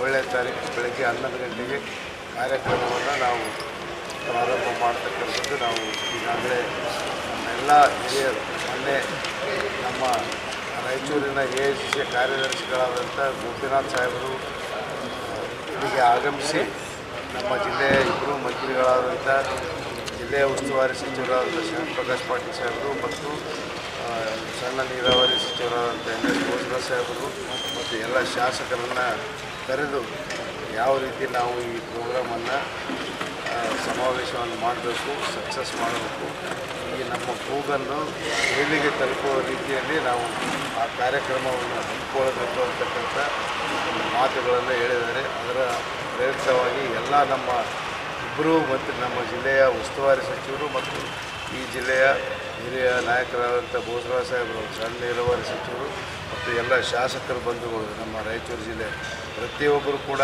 ತಮ್ಮದೇ ಆದ ಜವಾಬ್ದಾರಿಯನ್ನು ನಿರ್ವಹಿಸಿ ನಾವೆಲ್ಲ ಈ ಕಾರ್ಯಕ್ರಮದ ಜನರಿಗೆ ನಮ್ಮನ್ನು ಮನೆ ಮನೆಗೆ ತಲುಪಿಸಿ ಕರ್ತಕ್ಕಂಥ ಅವರಿಗೆ ಆಹ್ವಾನಿಸಿ ಈ ಕಾರ್ಯಕ್ರಮವನ್ನು ಯಶಸ್ವಿ ಮಾಡಬೇಕಂತೇಳಿ ಈಗಾಗಲೇ ಅವರ ತಮ್ಮ ಕ್ಷೇತ್ರದಲ್ಲಿ ಎಲ್ಲರಿಗೂ ಕೂಡ ಇವತ್ತು ತಿಳಿಸುವಂಥ ಕೆಲಸ ಮಾಡಿದ್ದಾರೆ. ನಮ್ಮಲ್ಲಿ ಏನಪ್ಪ ಅಂದ್ರೆ ಈ ರಾಜ್ಯದಲ್ಲಿ ಕಾಂಗ್ರೆಸ್ ಪಕ್ಷ ಸಾಕಷ್ಟು ಅನುಕೂಲಗಳನ್ನು ಬಡ ಜನರಿಗೆ ಕೊಟ್ಟಂಥ ಒಂದು ಪಕ್ಷ. ಈ ಪಕ್ಷದ ಬಗ್ಗೆ ಹೆಚ್ಚಿನ ರೀತಿಯಲ್ಲಿ ಪ್ರತಿ ಗ್ರಾಮದಲ್ಲಿ ಕೂಡ ಒಲವು ತೋರಿಸ್ತಕ್ಕಂಥದ್ದು ನಾವು ನೋಡಿದ್ದೇವೆ. ನಾನು ಮೂಲಭೂತವಾಗಿ ಬರೀ ಗ್ರಾಮೀಣ ಪ್ರದೇಶದಾಗ ಇರ್ತಕ್ಕಂಥ ಒಬ್ಬ ರೈತನ ಮಗ. ನಾವು ಯಾವಾಗ ಹಳ್ಳಿಗಳಿಗೆ ಹೋಗ್ತೀವಿ ನಮ್ಮ ಪಕ್ಷದ ಬಗ್ಗೆ ಅಭಿಮಾನದ ಮಾತುಗಳನ್ನು ಆಡ್ತಾ ಇದ್ದಾರೆ. ಕಾರಣ ಏನಂದರೆ ಪ್ರತಿಯೊಬ್ಬರಿಗೂ ಕೂಡ ಬೆನಿಫಿಟ್ ಆ ಒಂದು ಸವಲತ್ತುಗಳನ್ನು ಮನೆ ಮನೆಗೆ ತಲುಪಿಸುವಂಥ ಕೆಲಸ ಸಿದ್ದರಾಮಯ್ಯ ಅವರ ಸರ್ಕಾರ ಮಾಡಿದೆ. ಏನು ನಮಗೆ ಪ್ರತಿಭಟನೆ ರ್ಯಾಲಿಗಳು ಅಂದರೆ ಸಮಾವೇಶಗಳನ್ನು ಹಮ್ಮಿಕೊಂಡಿದ್ದು ಮತ್ತು ನಿನ್ನೆ ಕೇರಳದಲ್ಲಿ ಕೂಡ ಆಗಿದೆ. ಹೀಗಾಗಿ ಎಲ್ಲ ರಾಜ್ಯ ಮಟ್ಟದಲ್ಲಿ ನಡೆಯುವಂಥ ಕಾರ್ಯಕ್ರಮಗಳಲ್ಲಿ ಇವತ್ತು ನಮಗೆ ಕಲ್ಯಾಣ ಕರ್ನಾಟಕ ಭಾಗದ ವಿಭಾಗ ಮಟ್ಟದ ಕಾರ್ಯಕ್ರಮವನ್ನು ರಾಯಚೂರಿನಲ್ಲಿ ನಾವು ಹಮ್ಮಿಕೊಂಡಿದ್ವಿ.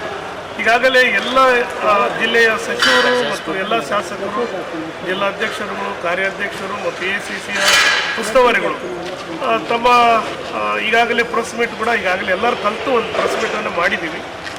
ಹಾಗಾಗಿ ಇವತ್ತು ಮತ್ತೆ ಪ್ರತಿ ವಿಧಾನಸಭಾ ಕ್ಷೇತ್ರವಾರ ನಾವೆಲ್ಲ ಪೂರ್ವಭಾವಿ ಸಭೆಗಳನ್ನು ನಾವು ಕರೆದಿದ್ದೀವಿ. ಹಾಗಾಗಿ ಇವತ್ತು ನಮ್ಮ ವಿಧಾನಸಭಾ ಕ್ಷೇತ್ರದ ಪೂರ್ವಭಾವಿಯನ್ನು ಇವತ್ತು ರೈತ ಸಂಪರ್ಕ ಇದರಲ್ಲಿ ರೈತ ಭವನದಲ್ಲಿ ಇವತ್ತು ಕರೆದಿದ್ದೀವಿ. ಮತ್ತು ಅಲ್ಲಿ ಇಬ್ಬರು ಬ್ಲಾಕ್ ಕಾಂಗ್ರೆಸ್ಸಿನ ಅಧ್ಯಕ್ಷರು ಪದಗ್ರಹಣ ಕೂಡ ಇದೆ. ಹಾಗಾಗಿ ತಾವು ಕೂಡ ಅಲ್ಲಿ ಬಂದು ತಾವು ಬಂದು ಭಾಗವಹಿಸಬೇಕಂತ ಕೂಡ ತಮ್ಮಲ್ಲಿ ನಾನು ಮನವಿ. ಹಾಗಾಗಿ ರಾಯಚೂರು ಗ್ರಾಮೀಣ ವಿಧಾನಸಭಾ ಕ್ಷೇತ್ರದ 2 ಬ್ಲಾಕ್ ಕಾಂಗ್ರೆಸ್ಸಿನ ಅಧ್ಯಕ್ಷರು ಮತ್ತು 2 ಸೆಲ್ಲುಗಳ ಅಧ್ಯಕ್ಷರುಗಳನ್ನು ಎಲ್ಲವನ್ನ ಬದಲಾವಣೆ ಮಾಡಿ ಇವತ್ತು ಅಧಿಕಾರ ಸ್ವೀಕಾರ ಆದ. ಮತ್ತು ನಾಳೆ ನಡೆಯುವಂಥ 7ನೇ ತಾರೀಕಿಗೆ ಸಭೆಗೆ ಜನರಿಗೆ ಕೂಡ ಪೂರ್ವಭಾವಿ ಸಭೆಯಾಗಿ ಇಷ್ಟು ಸುಮಾರು ಒಂದು 25,000 ಜನರನ್ನು ನಾವು ಸೇರಿಸುವಂಥದ್ದು ಈಗಾಗಲೇ ಜಿಲ್ಲೆ ವತಿಯಿಂದ ಎಲ್ಲ ಶಾಸಕರುಗಳು ಮತ್ತು ನಮ್ಮ ಜಿಲ್ಲೆಯ ಮಂತ್ರಿಗಳು ನಾವೆಲ್ಲರೂ ಕೂಡ ನಿರ್ಣಯಿಸಿದ್ವಿ. ಹಾಗಾಗಿ ಒಟ್ಟಾರಾಗಿ ಇದು ಪಕ್ಷದ ಕಾರ್ಯಕ್ರಮ ಯಶಸ್ವಿಯಾಗಿ ಮಾಡುವಂಥದ್ದು ನಾವು ಎಲ್ಲ. ಈ ಸಂದರ್ಭದಲ್ಲಿ ಗ್ರಾಮೀಣ ಶಾಸಕ ದದ್ದಲ್ ಬಸನಗೌಡ, ಡಾಕ್ಟರ್ ರಜಾಕ್ ಉಸ್ತಾದ್, ಅಸ್ಲಂ ಪಾಷಾ ಸಿರ್ವಾರ್, ಜಾವೀದ್ ಪಟೇಲ್, ಅಬ್ದುಲ್ ಕರೀಂ, ದರೂರ್ ಬಸವರಾಜ್, ಚಂದ್ರಶೇಖರ್ ರೆಡ್ಡಿ ಸೇರಿದಂತೆ ಅನೇಕರಿದ್ದರು. ಈಗ ಜಾಹೀರಾತು. ಭಾರತ್ ಫರ್ನಿಚರ್ಸ್ ರಾಯಚೂರಿನಲ್ಲಿ ಮೊಟ್ಟ ಮೊದಲ ಬಾರಿಗೆ 3 ಮಳಿಗೆ ಒಳಗೊಂಡ ಬೃಹತ್ ಆಕಾರದ furniture showroom. We have a office house, old and all types of furnitures. Dealers in wooden cot, dining table, sofa set, dressing table, computer table, tea tables, office chairs, steel almirah, wardrobe, TV stands, glassware items, sleepwell products, Dandro cello chairs, Supreme sofa set, Doco set furnitures, Sri Steel furnitures.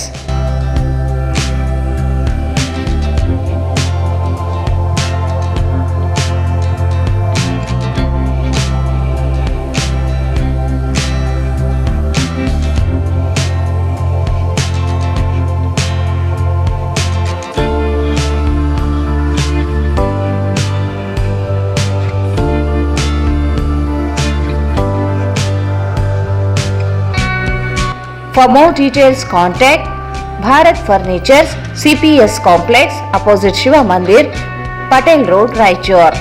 Mobile 9880024095. Sri Raghavendra Tuppa, Sri Raghavendra Ghee, Sri Raghavendra Tuppa, Sri Raghavendra ghee. ನಿಮ್ಮ ಯಾವುದೇ ಶುಭ ಕಾರ್ಯಕ್ರಮಗಳು ನಿಮ್ಮ ನೆನಪಿನಲ್ಲಿ ಉಳಿಯಬೇಕೇ? ಪ್ರಪ್ರಥಮ ಬಾರಿಗೆ ರಾಯಚೂರು ನಗರದಲ್ಲಿ ಅತ್ಯಂತ ವೈಭವವಾಗಿ ಆಚರಿಸಲು ವಿಶಾಲವಾದ ಕನ್ವೆನ್ಷನ್ ಹಾಲ್, ಅದು ACK convention hall. We decorate, you celebrate.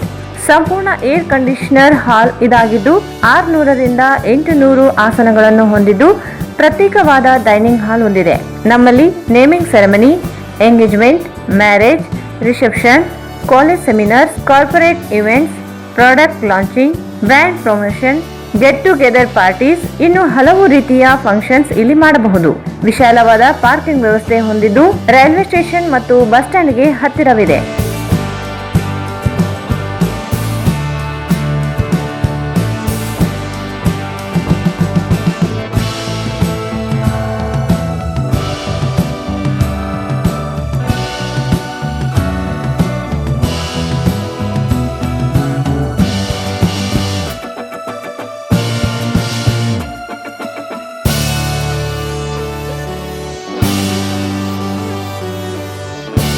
ಇಲ್ಲಿ ಭೇಟಿ ನೀಡಿ. ACK convention hall, Shekhar Nagar, IB road, Raichur. Mobile 9483770202. Raichur's biggest jewel palace. All types of jewelries available in only KTB Jewel Palace. 916 Allmark Gold Jewelries available. ವಿಶೇಷವಾಗಿ ಬಂಗಾರದ ಆಭರಣಗಳಾದ ನಮ್ಮಲ್ಲಿ fancy earrings, fancy necklace, ಮಾಂಗಲ್ಯ ಮತ್ತು ಬಳೆಗಳು ಇನ್ನೂ ಅನೇಕ ತರಹದ ಆಭರಣಗಳು ದೊರೆಯುತ್ತವೆ. ಬೆಳ್ಳಿಯ ಆಭರಣಗಳಾದ ಕಾಲುಂಗುರ, ಕಾಲುಗೆಜೆ, ಬೆಳ್ಳಿಯ ಪೂಜಾ ಐಟಮ್ಸ್, ವಿವಿಧ ರೀತಿಯ ಆರ್ಟಿಕಲ್ಸ್ ದೊರೆಯುತ್ತವೆ. ರಾಯಚೂರಿನಲ್ಲಿ ಮೊದಲ ಬಾರಿಗೆ ಯುವಕರಿಗಾಗಿಯೇ ಬ್ರಾಸ್ಲೆಟ್ಸ್, ಚೈನ್ಸ್, ಉಂಗುರಗಳು ಇನ್ನೂ ಅನೇಕ ರೀತಿಯ ಡಿಸೈನ್ಸ್ ಆಭರಣಗಳು ದೊರೆಯುತ್ತವೆ.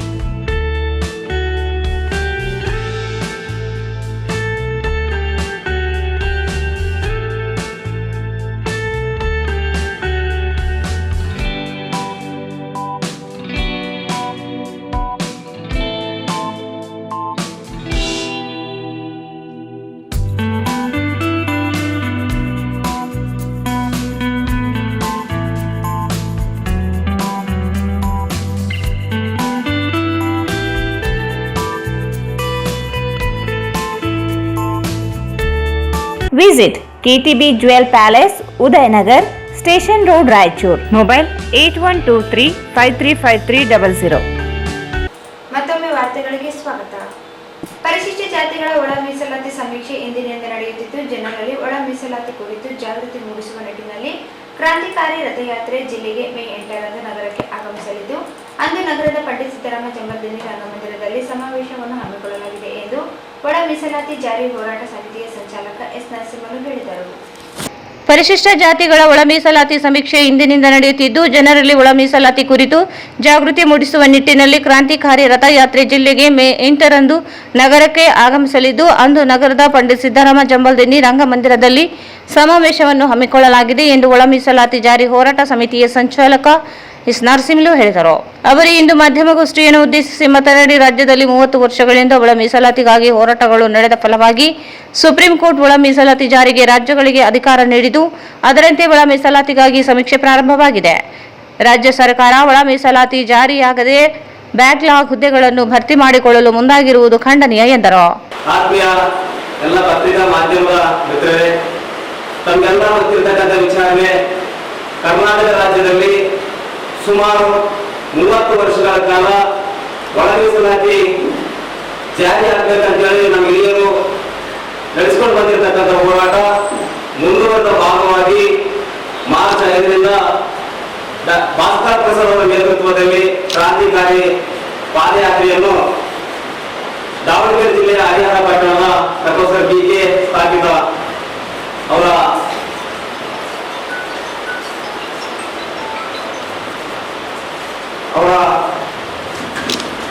ಸಮಾಧಿಯಿಂದ ಪ್ರಾರಂಭಗೊಂಡಿರ್ತಕ್ಕಂಥ ಪಾದಯಾತ್ರೆ ಏನು ರಾಜ್ಯದಲ್ಲಿ ಬಹುಮುಖ್ಯವಾಗಿರ್ತಕ್ಕಂಥ ಕರ್ನಾಟಕ ರಾಜ್ಯ ಸರ್ಕಾರ ಬ್ಯಾಕ್ಲಾಗ್ ಹುದ್ದೆಗಳು ಮತ್ತು ಹೊಸ ನೇಮಕಾತಿಗಳನ್ನು ಮಾಡಲಿಕ್ಕೆ ತರಾತುರಿಯಲ್ಲಿ ಸಿದ್ಧತೆ ನಡೆಸಿತ್ತು. ಆ ಬ್ಯಾಕ್ಲಾಗ್ ಹುದ್ದೆಗಳು ಮತ್ತು ನೇಮಕಾತಿ ಹುದ್ದೆಗಳನ್ನು ತೆಗೆಯಬೇಕು ಅಂತ ಹೇಳಿ ಹಲವಾರು ರೀತಿಯ ಕಸರತ್ತುಗಳನ್ನು ನಡೆಸ್ತಾ ಇದ್ವಿ ಹೋರಾಟಗಾರರು. ಆದರೆ ಸರ್ಕಾರ ಯಾವುದೇ ಕಾರಣಕ್ಕೂ ನಾವು ಬ್ಯಾಕ್ಲಾಗ್ ಹುದ್ದೆಗಳ ನೇಮಕ ಮಾಡ್ತೀವಿ ಅಂತ ಹೇಳಿ ಸರ್ಕಾರದ ಸಚಿವರ ಸಂಪುಟದಲ್ಲಿ ಭಾಗಿಯಾಗಿರ್ತಕ್ಕಂಥ ಸಚಿವರು ನಾವು ಅನಿವಾರ್ಯ ಪರಿಸ್ಥಿತಿಯಿಂದ ನಾವು ನೇಮಕ ಮಾಡ್ತೀವಿ ಅಂತ ಕೆಲವೊಂದು ವಿಷಯಗಳನ್ನು ಪ್ರಸ್ತಾವನೆ ಮಾಡುವಂತ ಸಂದರ್ಭದಲ್ಲಿ ಅನಿವಾರ್ಯ ಪರಿಸ್ಥಿತಿ ಮತ್ತೆ ಹೋರಾಟಕ್ಕೆ ಬರುವಂತ ನಿರ್ಮಾಣವಾಯಿತು. ಹಂಗಾಗಿ ಭಾಸ್ಕರ್ ಪ್ರಸಾದ್ ಅವರ ನೇತೃತ್ವದಲ್ಲಿ ರಾಜ್ಯದ ಹಲವಾರು ಜಿಲ್ಲೆಯ ಯುವಕರು ಸುಮಾರು 40ರಿಂದ 50 ಜನ ಯುವಕರು ಸೇರಿಸಿಕೊಂಡು ಹರಿಹರದಿಂದ ಪಾದಯಾತ್ರೆಯನ್ನು ಶುರು ಮಾಡಿ ಮಾರ್ಚ್ 21 ಬೃಹತ್ ಮಟ್ಟದ ಸಭೆಯನ್ನು ಕೂಡ ಬೆಂಗಳೂರು ಮಹಾನಗರದಲ್ಲಿ ಕೂಡ ಹಮ್ಮಿಕೊಳ್ಳಲಾಯಿತು. ಅವತ್ತು ಕೂಡ ಸರ್ಕಾರ ಸಮಾಜವನ್ನು ಆಸೆಯಲ್ಲಿ ಇಟ್ಕೊಂಡಿದ್ದು, ಈಗಾದ್ರೂ ಕೂಡ ಸರ್ಕಾರ ಎಚ್ಚರಿಸಿಕೊಂಡು ಒಳ ಮೀಸಲಾತಿ ಜಾರಿ ಮಾಡುವುದು ಅಂತ. ಆದ್ರೆ ಸರ್ಕಾರ ಅವತ್ತು ಕೂಡ ಸರ್ಕಾರದ ಭರವಸೆ ಹುಸಿಯಾಯಿತು. ಹಂಗಾಗಿ ಇಂದಿನ ಪತ್ರಿಕಾಗೋಷ್ಠಿಯಲ್ಲಿ ಹೆಚ್ಚಿನ ಮಟ್ಟದಲ್ಲಿ ಎಲ್.ವಿ. ಸುರೇಶ್ ಅವರು ಮಾತಾಡ್ತಾರೆ ಸಂದರ್ಭದಲ್ಲಿ ಹೇಳಿ ನಾನು ಮಾತ್ರ ನಿಮಗೆ ವಿರಾಮ ಕೊಡ್ತೀನಿ. ಇದೇ ವೇಳೆ ಎಲ್.ವಿ. ಸುರೇಶ್ ಮಾತನಾಡಿ, ಒಳ ಮೀಸಲಾತಿ ಸಮೀಕ್ಷೆ ಪ್ರಾರಂಭವಾಗಿದ್ದು, ಜನರಿಗೆ ಜಾಗೃತಿ ಮೂಡಿಸುವ ನಿಟ್ಟಿನಲ್ಲಿ ಕ್ರಾಂತಿಕಾರಿ ರಥಯಾತ್ರೆ ಈಗಾಗಲೇ 13 ಜಿಲ್ಲೆಗಳಲ್ಲಿ ಜಾಗೃತಿ ಮೂಡಿಸುತ್ತಾ ಮೇ 8ರಂದು ಜಿಲ್ಲೆಗೆ ಆಗಮಿಸಲಿದೆ. ನಗರದಲ್ಲಿ 200 ಬೈಕ್ಗಳ ಮೂಲಕ ರ್ಯಾಲಿ ನಡೆಸಿ ರಥಯಾತ್ರೆಯನ್ನು ಸ್ವಾಗತಿಸಲಾಗುವುದು. ನಂತರ ಡಾಕ್ಟರ್ ಬಿ.ಆರ್. ಅಂಬೇಡ್ಕರ್ ವೃತ್ತದಿಂದ ರಂಗಮಂದಿರದವರೆಗೆ ಮೆರವಣಿಗೆ ನಡೆಸಿ ರಂಗಮಂದಿರದಲ್ಲಿ ಸಮಾವೇಶ ಹಮ್ಮಿಕೊಳ್ಳಲಾಗುವುದು ಎಂದು ತಿಳಿಸಿದರು. ಈಗಾಗಲೇ ನಮ್ಮ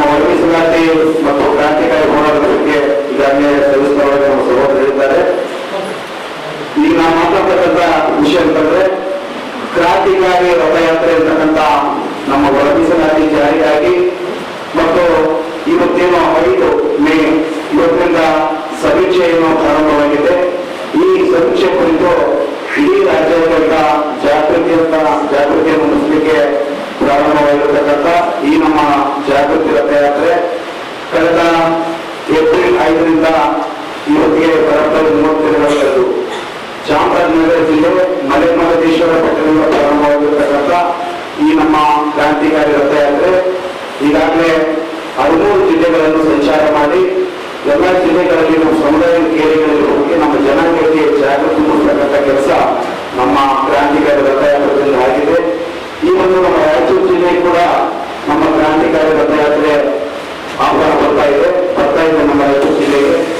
ಇದೇ ತಿಂಗಳು 7ನೇ ತಾರೀಕು ಸಾಯಂಕಾಲ ಒಂದು 7ರಿಂದ 9 ಗಂಟೆಯೊಳಗೆ ಯಾದಗಿರಿ ಜಿಲ್ಲೆಯನ್ನು ಸಂಚಾರ ಮಾಡಿ ಅಲ್ಲಿನ ಜನಾಂಗಕ್ಕೆ ಜಾಗೃತಿ ಮೂಡಿಸಿ 7ನೇ ತಾರೀಕಿಗೆ ರಾತ್ರಿ ರಾಜ್ಯಕ್ಕೆ ಬಂದು ಧರ್ಮಸ ಸರ್ಕ್ಯೂಟ್ ಹೌಸ್ನಲ್ಲಿ ವಾಸ್ತವವಾಗಲಿದೆ. ತದನಂತರ 8ನೇ ತಾರೀಕು ಬೆಳಿಗ್ಗೆ ಸರ್ಕ್ಯೂಟ್ ಹೌಸ್ನಿಂದ ರಾಯಚೂರು ನಗರಕ್ಕೆ ಸುಮಾರು 200 ಬೈಕ್ಗಳನ್ನು ಮಾಡುವ ಮುಖಾಂತರ ಆ ಒಂದು ಕ್ರಾಂತಿಕಾರಿ ರಥಯಾತ್ರೆಯನ್ನು ವಿಜೃಂಭಣೆಯಿಂದ ಸ್ವಾಗತ ಮಾಡಿಕೊಳ್ತಾ ಇದ್ದೀವಿ. ಜೊತೆಗೆ ಬಾಬಾ ಸಾಹೇಬ್ ಅಂಬೇಡ್ಕರ್ ಅವರಿಗೆ ಗೌರವ ನಮನ ಸಲ್ಲಿಸಿ ಡಾಕ್ಟರ್ BR ಅಂಬೇಡ್ಕರ್ ಅವರಿಂದ ಮೆರವಣಿಗೆ ಮುಖಾಂತರ ರಂಗಮಂದಿರವನ್ನು ಪ್ರವೇಶ ಮಾಡಿ ಮಧ್ಯಾಹ್ನ 12 ಗಂಟೆ ಸುಮಾರಿಗೆ ರಂಗಮಂದಿರದಲ್ಲಿ ಸುಮಾರು 1000 ಜನ ಸೇರಿ ಕ್ರಾಂತಿಕಾರಿ ಜಾಗೃತಿ ಸಮಾವೇಶವನ್ನು ಕೂಡ ಆಯೋಜನೆ ಮಾಡಿಕೊಂಡಿದ್ದೀವಿ. ಸೊ ಈ ಕ್ರಾಂತಿಕಾರಿ ರಥಯಾತ್ರೆಯ ಉದ್ದೇಶ ಇಷ್ಟು, ಹೊರ ಮೀಸಲಾತಿ ಜಾರಿಗಾಗಿ ಈಗಾಗಲೇ ಸಮೀಕ್ಷಕರಾಗಿರ್ತಕ್ಕಂಥ ನಮ್ಮ ಸಮುದಾಯದಲ್ಲಿ ಅವೇರ್ನೆಸ್ ಮೂಡಿಸಬೇಕು ಮತ್ತು ಈಗಾಗಲೇ ಬ್ಯಾಕ್ಲಾಗ್ ಮತ್ತು ನೇಮಕಾತಿಗಳ ಬಗ್ಗೆ ನಮ್ಮ ಸಹೋದರಿಯರು ತಾವೆಲ್ಲರೂ ಕೂಡ ಹೇಳಿದ ವಿಚಾರಗಳನ್ನು ಕೂಡ ಪ್ರಾರ್ಥಿಸಬೇಕಂತೆ ನಾವು ನಮ್ಮಲ್ಲಿ ಮನವಿ ಮಾಡ್ತಾ ಇದ್ದೀವಿ. ಶಿವಕುಮಾರ್ ಮ್ಯಾಗಳಮನಿ ಮಾತನಾಡಿ, ಸಮಾವೇಶ ಕೇವಲ ಒಂದು ಜಾತಿಗೆ ಸೀಮಿತವಲ್ಲ, ಶೋಷಿತ ಜನಾಂಗದ ಎಲ್ಲರೂ ಈ ಸಮಾವೇಶದಲ್ಲಿ ಭಾಗವಹಿಸಬೇಕು. ರಾಜ್ಯ ಸರ್ಕಾರದಿಂದ ಒಳ ಮೀಸಲಾತಿ ಜಾರಿಯಾಗುವವರೆಗೆ ಯಾವುದೇ ನೇಮಕಾತಿ ಮುಂಬಡ್ತಿಯನ್ನು ಮಾಡದೆ ತಡೆಯಬೇಕು ಎಂದು ಸುಪ್ರೀಂ ಕೋರ್ಟ್ ಆದೇಶವಿದ್ದು, ರಾಜ್ಯ ಸರ್ಕಾರ ಕೋರ್ಟ್ ಆದೇಶಕ್ಕೆ ಗೌರವ ನೀಡುವ ಕೆಲಸ ಮಾಡಬೇಕು ಎಂದು ಹೇಳಿದರು. ವಿಶೇಷವಾಗಿ ನಮ್ಮ ರಾಯಚೂರು ಜಿಲ್ಲೆಗೆ ಆಗಮಿಸಿರ್ತಕ್ಕಂಥ ಕ್ರಾಂತಿಕಾರಿಕ ರಥಯಾತ್ರೆಯನ್ನ ಕೇವಲ ಒಂದು ಸಮುದಾಯದ ಬಂಧುಗಳಷ್ಟೇ ಅಲ್ಲ, ಒಳ ಮೀಸಲಾತಿಯನ್ನು ಬೆಂಬಲಿಸುವಂತಹ ವಿಶೇಷವಾಗಿ ಶೋಷಿತ ಪರ, ದಲಿತ ಪರ ಮತ್ತು ಸಾಮಾಜಿಕ ನ್ಯಾಯದ ಪರ ಇರತಕ್ಕಂತಹ ಎಲ್ಲ ಜಾತಿ ಜನಾಂಗದ ಬಂಧುಗಳು ಹೆಚ್ಚಿನ ಸಂಖ್ಯೆಯಲ್ಲಿ ರಂಗಮಂದಿರದಲ್ಲಿರ್ತಕ್ಕಂತಹ ಒಂದು ಕ್ರಾಂತಿಕಾರಿ ರಥಯಾತ್ರೆಯ ಜನಜಾಗೃತಿ ಸಮಾವೇಶದಲ್ಲಿ ಹೆಚ್ಚಿನ ಸಂಖ್ಯೆಯಲ್ಲಿ ಭಾಗವಹಿಸಿ ಯಶಸ್ವಿಗೊಳಿಸಬೇಕಂತೇಳಿ ನಾನು ಈ ಪತ್ರಿಕಾ ಗೋಷ್ಠಿಯ ಮೂಲಕ ಎಲ್ಲರನ್ನು ಆಹ್ವಾನಿಸ್ತಾ ಇದ್ದೀನಿ. ಈ ಸಂದರ್ಭದಲ್ಲಿ ಹೇಮರಾಜ್ ಎಸ್ಕಿಹಾಳ್, ನರಸಿಂಹ ಮರ್ಚಟಾಳ್, ಜೈಪಾಲ್, ಸುನೀಲ್, ಜಂಬಯ್ಯ ಸೇರಿದಂತೆ ಅನೇಕರು ಉಪಸ್ಥಿತರಿದ್ದರು. ಕಾರ್ಮಿಕ ವಿರೋಧಿ ನೀತಿಗಳನ್ನು ಈಗಿನ ಸರ್ಕಾರಗಳು ಅನುಸರಿಸಲು ಮುಂದಾಗಿರುವುದನ್ನು ವಿರೋಧಿಸಿ ಕಾರ್ಮಿಕ ಸಂಘಗಳ ಜಂಟಿ ಸಮಿತಿಯಿಂದ ಮೇ 10ರಂದು ಕಾರ್ಮಿಕ ಜಿಲ್ಲಾ ಮಟ್ಟದ ಸಮಾವೇಶವನ್ನು ಹಮ್ಮಿಕೊಳ್ಳಲಾಗಿದೆ ಎಂದು ಸಮಿತಿಯ ಜಿಲ್ಲಾ ಪ್ರಧಾನ ಕಾರ್ಯದರ್ಶಿ ಟಿ.ಎಸ್. ಶರಣಬಸವ ಹೇಳಿದರು. ಕಾರ್ಮಿಕ ವಿರೋಧಿ ನೀತಿಗಳನ್ನು ಈಗಿನ ಸರ್ಕಾರಗಳು ಅನುಸರಿಸಲು ಮುಂದಾಗಿರುವುದನ್ನು ವಿರೋಧಿಸಿ ಕಾರ್ಮಿಕ ಸಂಘಗಳ ಜಂಟಿ ಸಮಿತಿಯಿಂದ ಮೇ 10ರಂದು ಕಾರ್ಮಿಕರ ಜಿಲ್ಲಾ ಮಟ್ಟದ ಸಮಾವೇಶವನ್ನು ಹಮ್ಮಿಕೊಳ್ಳಲಾಗಿದೆ ಎಂದು ಸಮಿತಿಯ ಜಿಲ್ಲಾ ಪ್ರಧಾನ ಕಾರ್ಯದರ್ಶಿ ಡಿ.ಎಸ್. ಶರಣಬಸವ ಹೇಳಿದರು. ಅವರು ಇಂದು ಮಾಧ್ಯಮಗೋಷ್ಠಿಯನ್ನು ಉದ್ದೇಶಿಸಿ ಮಾತನಾಡಿ, ಕೇಂದ್ರ ಮತ್ತು ರಾಜ್ಯ ಸರ್ಕಾರಗಳ ಕಾರ್ಮಿಕ ನೀತಿಗಳ ವಿರುದ್ಧ ಹಾಗೂ ಕಾರ್ಮಿಕರನ್ನು ಗುಲಾಮರಂತೆ ನೋಡಿಕೊಳ್ಳಲು ಮುಂದಾಗಿದ್ದು, ಸರ್ಕಾರಗಳ 4 ಕಾರ್ಮಿಕ ವಿರೋಧಿ ನೀತಿಗಳನ್ನು ರದ್ದುಪಡಿಸುವಂತೆ ಒತ್ತಾಯಿಸಿ ಸಮಾವೇಶವನ್ನು ನಗರದ ಕನ್ನಡ ಭವನದಲ್ಲಿ ಮೇ 10ರಂದು ಬೆಳಗ್ಗೆ 11 ಗಂಟೆಗೆ ಹಮ್ಮಿಕೊಳ್ಳಲಾಗಿದೆ ಎಂದರು. 3ನೇ ಅವಧಿಗೆ ಅಧಿಕಾರಕ್ಕೆ ಬಂದಿರುವ ಬಿಜೆಪಿ ಕೇಂದ್ರ ಸರ್ಕಾರ ದುಡಿಯುವ ಜನರ ಹಕ್ಕನ್ನು ಕಸಿದುಕೊಳ್ಳಲು ಮುಂದಾಗಿದ್ದು, ಕಾರ್ಪೊರೇಟ್ ಕಂಪನಿಗಳ ನೆರವಿಗೆ ನಿಂತು ಕಾರ್ಪೊರೇಟ್ ಕಂಪನಿಗಳಿಗೆ ಅನುಕೂಲವಾಗುವಂತಹ ನೀತಿಗಳನ್ನು ರೂಪಿಸುತ್ತಾ ಕಾರ್ಮಿಕರನ್ನು ಸಂಕಷ್ಟಕ್ಕೆ ತಳ್ಳುತ್ತಿದೆ ಎಂದು ಹೇಳಿದರು. ಕೇಂದ್ರದ ಈ ನಡೆಯಿಂದ ದೇಶದಲ್ಲಿ ಹಸಿವು, ಅಪೌಷ್ಟಿಕತೆ, ನಿರುದ್ಯೋಗ, ಗುಣಮಟ್ಟವಿಲ್ಲದ ಕೆಲಸ ಸೇರಿದಂತೆ ಹಲವು ಸಮಸ್ಯೆಗಳು ಇದ್ದು, ಕೆಳ ಸ್ತರದಲ್ಲಿರುವ 50% ಜನರಲ್ಲಿ ಕೇವಲ 3% ಮಾತ್ರ ಸಂಪತ್ತು ಇದ್ದು, ಕಳೆದ 10 ವರ್ಷದಲ್ಲಿ 7% ಬಡತನ ಹೆಚ್ಚಾಗಿದೆ. ಜೊತೆಗೆ 90% ಜನರು ಬಡತನ ಸೂಚ್ಯಂಕ ಮಾನದಂಡಕ್ಕಿಂತ ಕಡಿಮೆ ಇದ್ದಾರೆ ಎಂದು ತಿಳಿಸಿದರು. ಕೇಂದ್ರ ಸರ್ಕಾರದ ಕಾರ್ಮಿಕ ಸಂಹಿತೆಗಳ ವಿರುದ್ಧ ಮೇ 20ರಂದು ಕಾರ್ಮಿಕ ಸಂಘಟನೆಗಳ ಜಂಟಿ ಸಮಿತಿ ನೇತೃತ್ವದಲ್ಲಿ ಇಡೀ ದೇಶದಾದ್ಯಂತ ಕಾರ್ಮಿಕರು ಒಂದು ದಿನದ ಮುಷ್ಕರವನ್ನು ನಡೆಸುತ್ತಿದ್ದು, ಈ ಹಿನ್ನೆಲೆಯಲ್ಲಿ ಜಿಲ್ಲಾ ಮಟ್ಟದಲ್ಲಿ ಸಮಾವೇಶ ಜರುಗಲಿದೆ. ಮುಷ್ಕರ ಕುರಿತು ಸಮಾವೇಶದಲ್ಲಿ ಚರ್ಚಿಸಿ ಮುಂದಿನ ತೀರ್ಮಾನಗಳನ್ನು ಕೈಗೊಳ್ಳಲಾಗುತ್ತದೆ ಎಂದರು. ಸಮಾವೇಶದಲ್ಲಿ ಎಲ್ಲ ಕಾರ್ಮಿಕರು ಭಾಗವಹಿಸಿ ಯಶಸ್ವಿಗೊಳಿಸಬೇಕು. ಕಾರ್ಮಿಕ ಸಂಘಟನೆಗಳ ಜಂಟಿ ಸಮಿತಿಯ ರಾಜ್ಯ ಮುಖಂಡರು, ಜಿಲ್ಲಾ ಸಮಿತಿಯ ಮುಖಂಡರು ಸಮಾವೇಶದಲ್ಲಿ ಭಾಗಿಯಾಗಲಿದ್ದಾರೆ ಎಂದು ತಿಳಿಸಿದರು.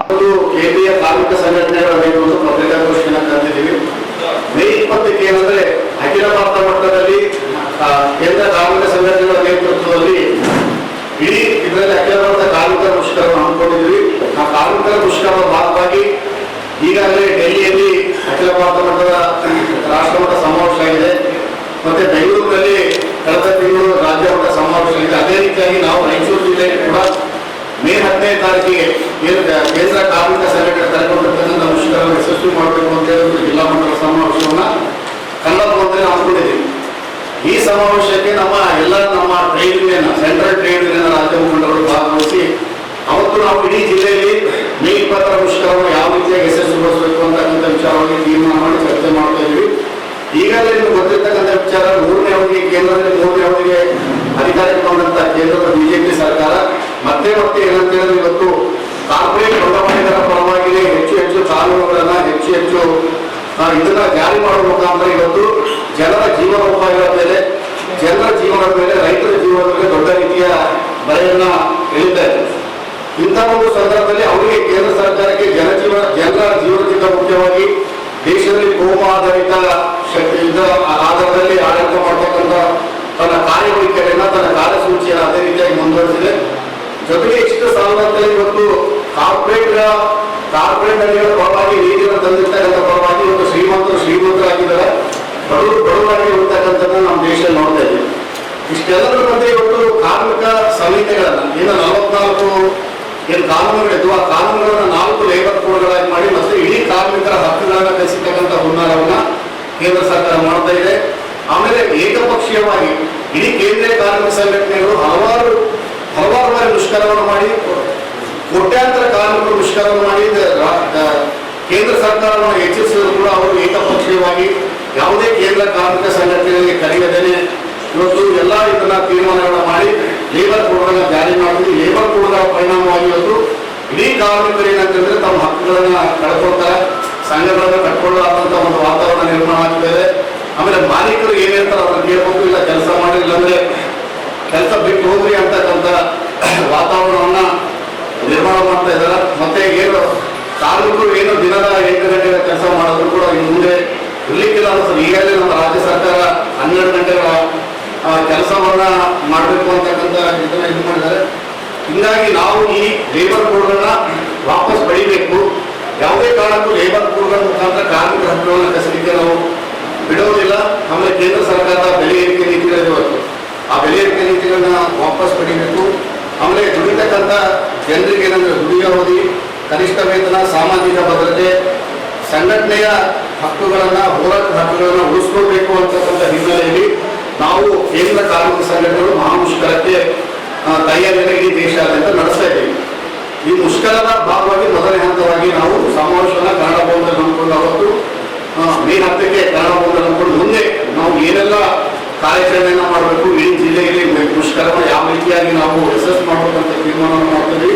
ನಮ್ಮ ಜೊತೆಗೆ 10 ಕೇಂದ್ರೀಯ ಕಾರ್ಮಿಕ ಸಂಘಟನೆಗಳ ಜೊತೆಗೆ ಬ್ಯಾಂಕು, LIC, ಪೋಸ್ಟಲ್ ಯೂನಿಯನ್ ಅವರು, ಕರ್ನಾಟಕ ಆಮೇಲೆ ಗ್ರಾಮೀಣ ಬ್ಯಾಂಕ್ ಯೂನಿಯನ್ ಅವರು, ಸಾರ್ವಜನಿಕರು ಮತ್ತು ರೈತರು ಎಲ್ಲರೂ ದೊಡ್ಡ ರೀತಿಯಲ್ಲಿ ನಮ್ಮ ಬೆಂಬಲವನ್ನು ನೀಡಿಕೊಂಡಿದ್ದಾರೆ. ಹೀಗಾಗಿ ನಾವು ಮೇ 20ರ ಮುಷ್ಕರದ ಯಶಸ್ವಿ ಹಿನ್ನೆಲೆಯಲ್ಲಿ ಒಂದು ಇದನ್ನ ನಾವು ಇದು ಮಾಡ್ತಾ ಇದ್ದೀವಿ.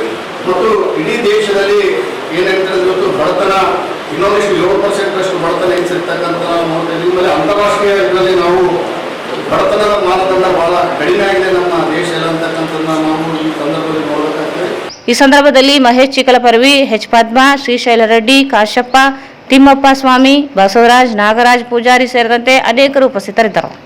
ರಾಜ್ಯದಲ್ಲಿ ಕನ್ನಡ ಸಾಹಿತ್ಯ ಪರಿಷತ್ ಹುಟ್ಟಿಕೊಂಡು 111ನೇ ಸಂಸ್ಥಾಪನಾ ದಿನ ಆಚರಿಸಿಕೊಳ್ಳುತ್ತಿದೆ. ಆದರೆ ಗಡಿಭಾಗದಲ್ಲಿ ಕನ್ನಡ ಶಾಲೆಗಳು ಮುಚ್ಚಿ ಕನ್ನಡತನವು ನಶಿಸಿ ಹೋಗುತ್ತಿದೆ ಎಂದು ಕರ್ನಾಟಕ ಸಂಘದ ನಿಕಟಪೂರ್ವ ಅಧ್ಯಕ್ಷ ವೈ ನರಸಣ್ಣ ಕಳವಳ ವ್ಯಕ್ತಪಡಿಸಿದರು.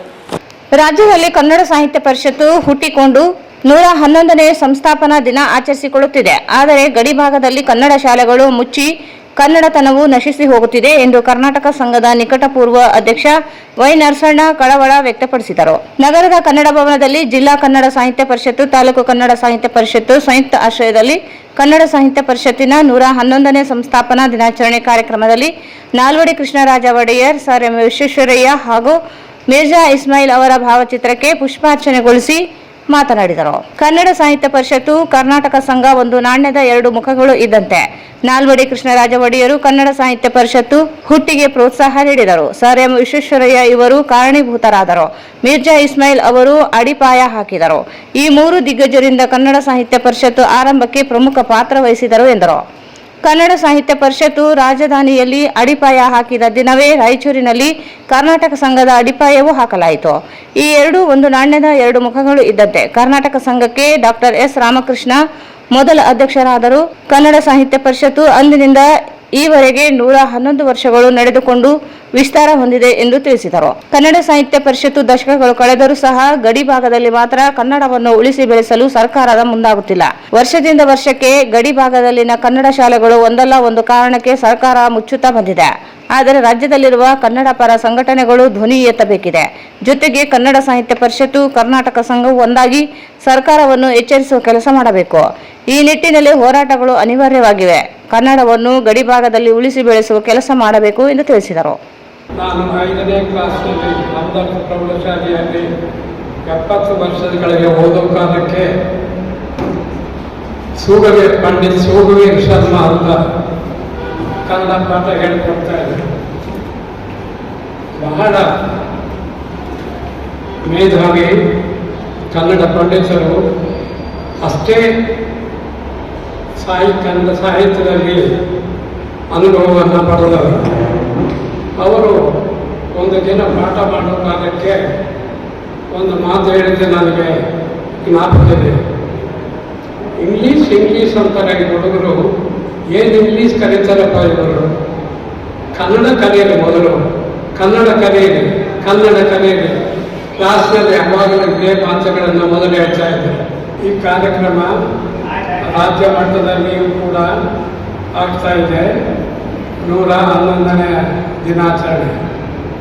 ಅದೇ ರೀತಿಯಾಗಿ ಜಿಲ್ಲಾ ಮಟ್ಟದಲ್ಲಿ, ತಾಲೂಕು ಮಟ್ಟದಲ್ಲಿ ಈ ಒಂದು ಕಾರ್ಯಕ್ರಮವನ್ನು ಮಾಡಬೇಕು ಎಂಬ ಒಂದು ರಾಜ್ಯ ಮಟ್ಟದ ಆದೇಶದ ಮೇರೆಗೆ ಎಲ್ಲ ಜಿಲ್ಲೆಗಳಲ್ಲಿ ಇವತ್ತು ಈ ಒಂದು ಕಾರ್ಯಕ್ರಮವನ್ನು ಇಟ್ಟಿದ್ದು ಬಹಳ ಸಂತೋಷಕರವಾದ ಸಂಗತಿ. ಕನ್ನಡ ಸಾಹಿತ್ಯ ಪರಿಷತ್ತು, ರಾಯಚೂರಿನಲ್ಲಿರ್ತಕ್ಕಂಥ ಕರ್ನಾಟಕ ಸಂಘ ಇವೆರಡು ಒಂದೇ ನಾಣ್ಯದ ಎರಡು ಮುಖಗಳಂತ ಹೇಳಿದರೆ ತಪ್ಪಾಗಲಿಕ್ಕಿಲ್ಲ. ಯಾಕಂದರೆ ಕರ್ನಾಟಕ ಸಂಘವು ಕೂಡ 1928ರಲ್ಲಿ ಪ್ರಾರಂಭವಾಗಿ ಸುಮಾರು 97 ವರ್ಷ ಆಯಿತು.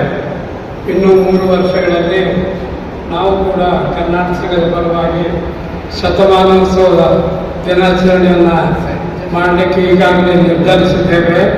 ರೂಪರೇಷೆಗಳನ್ನು ತಯಾರು ಮಾಡ್ತಾ ಇದ್ದಾರೆ ಕಾರ್ಯದರ್ಶಿಗಳು. ಮುಖ್ಯವಾಗಿ ಈ ಸಮ್ಮೇಳನದಲ್ಲಿ ಹೋದ ವರ್ಷ ನನಗೆ ಚೆನ್ನಾಗಿ ನೆನಪಿದೆ, 82ನೇ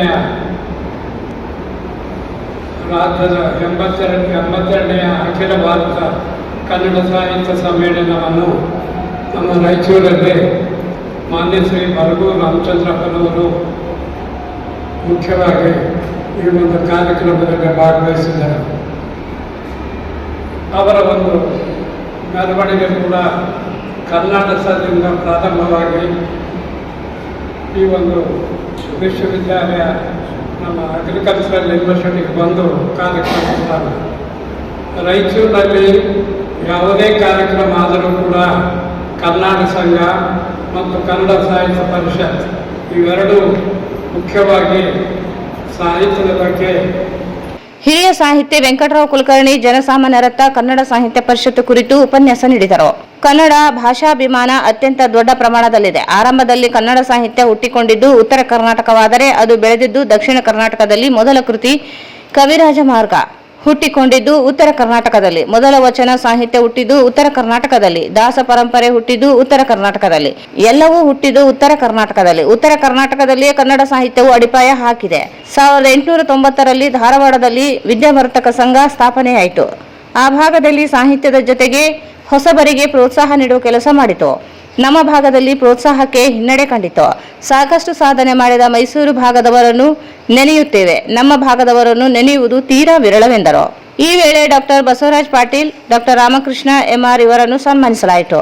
ಈ ಸಂದರ್ಭದಲ್ಲಿ ಕನ್ನಡ ಸಾಹಿತ್ಯ ಪರಿಷತ್ ಜಿಲ್ಲಾಧ್ಯಕ್ಷ ರಂಗಣ್ಣ ಪಾಟೀಲ್ ಅಳ್ಳುಂಡಿ, ತಾಲೂಕು ಅಧ್ಯಕ್ಷ ವೆಂಕಟೇಶ್ ಬೇನ್ಬೆಂಚಿ, ನಾಗಪ್ಪ ಹೊರಪ್ಯಾಟಿ ಇದ್ದರು. ಕ್ಷುಲ್ಲಕ ಕಾರಣಕ್ಕೆ ಜಗಳದಲ್ಲಿ ಇಬ್ಬರ ವ್ಯಕ್ತಿಗಳಿಗೆ ಚಾಕುವಿನಿಂದ ಇರಿದ ಪರಿಣಾಮ ವ್ಯಕ್ತಿಯೋರ್ವ ಮೃತಪಟ್ಟಿರುವ ಘಟನೆ ನಗರದ ಸಿಯಾತಲ ಬಡಾವಣೆಯಲ್ಲಿ ನಡೆದಿದೆ.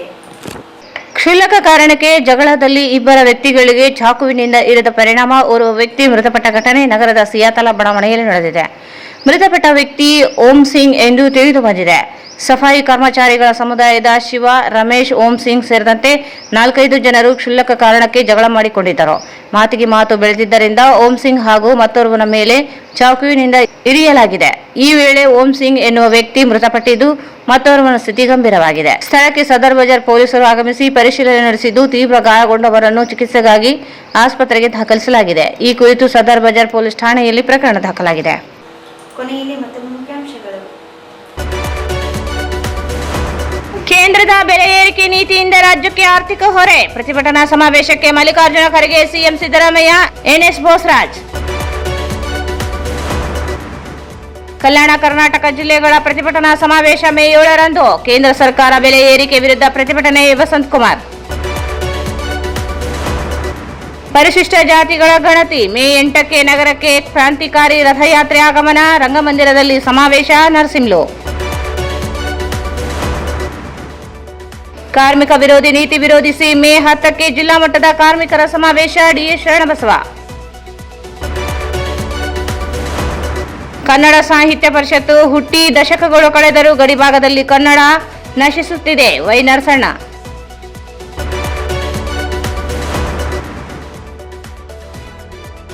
ಮತ್ತು ಕ್ಷುಲ್ಲಕ ಕಾರಣಕ್ಕೆ ಚಾಕು ಇರಿತ, ಓರ್ವನ ಸಾವು.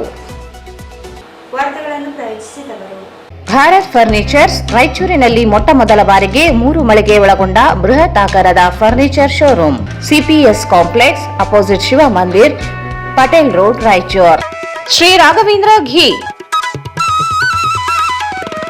ಶ್ರೀ ಎಸ್ಎಕೆ ಕನ್ವೆನ್ಷನ್ ಹಾಲ್.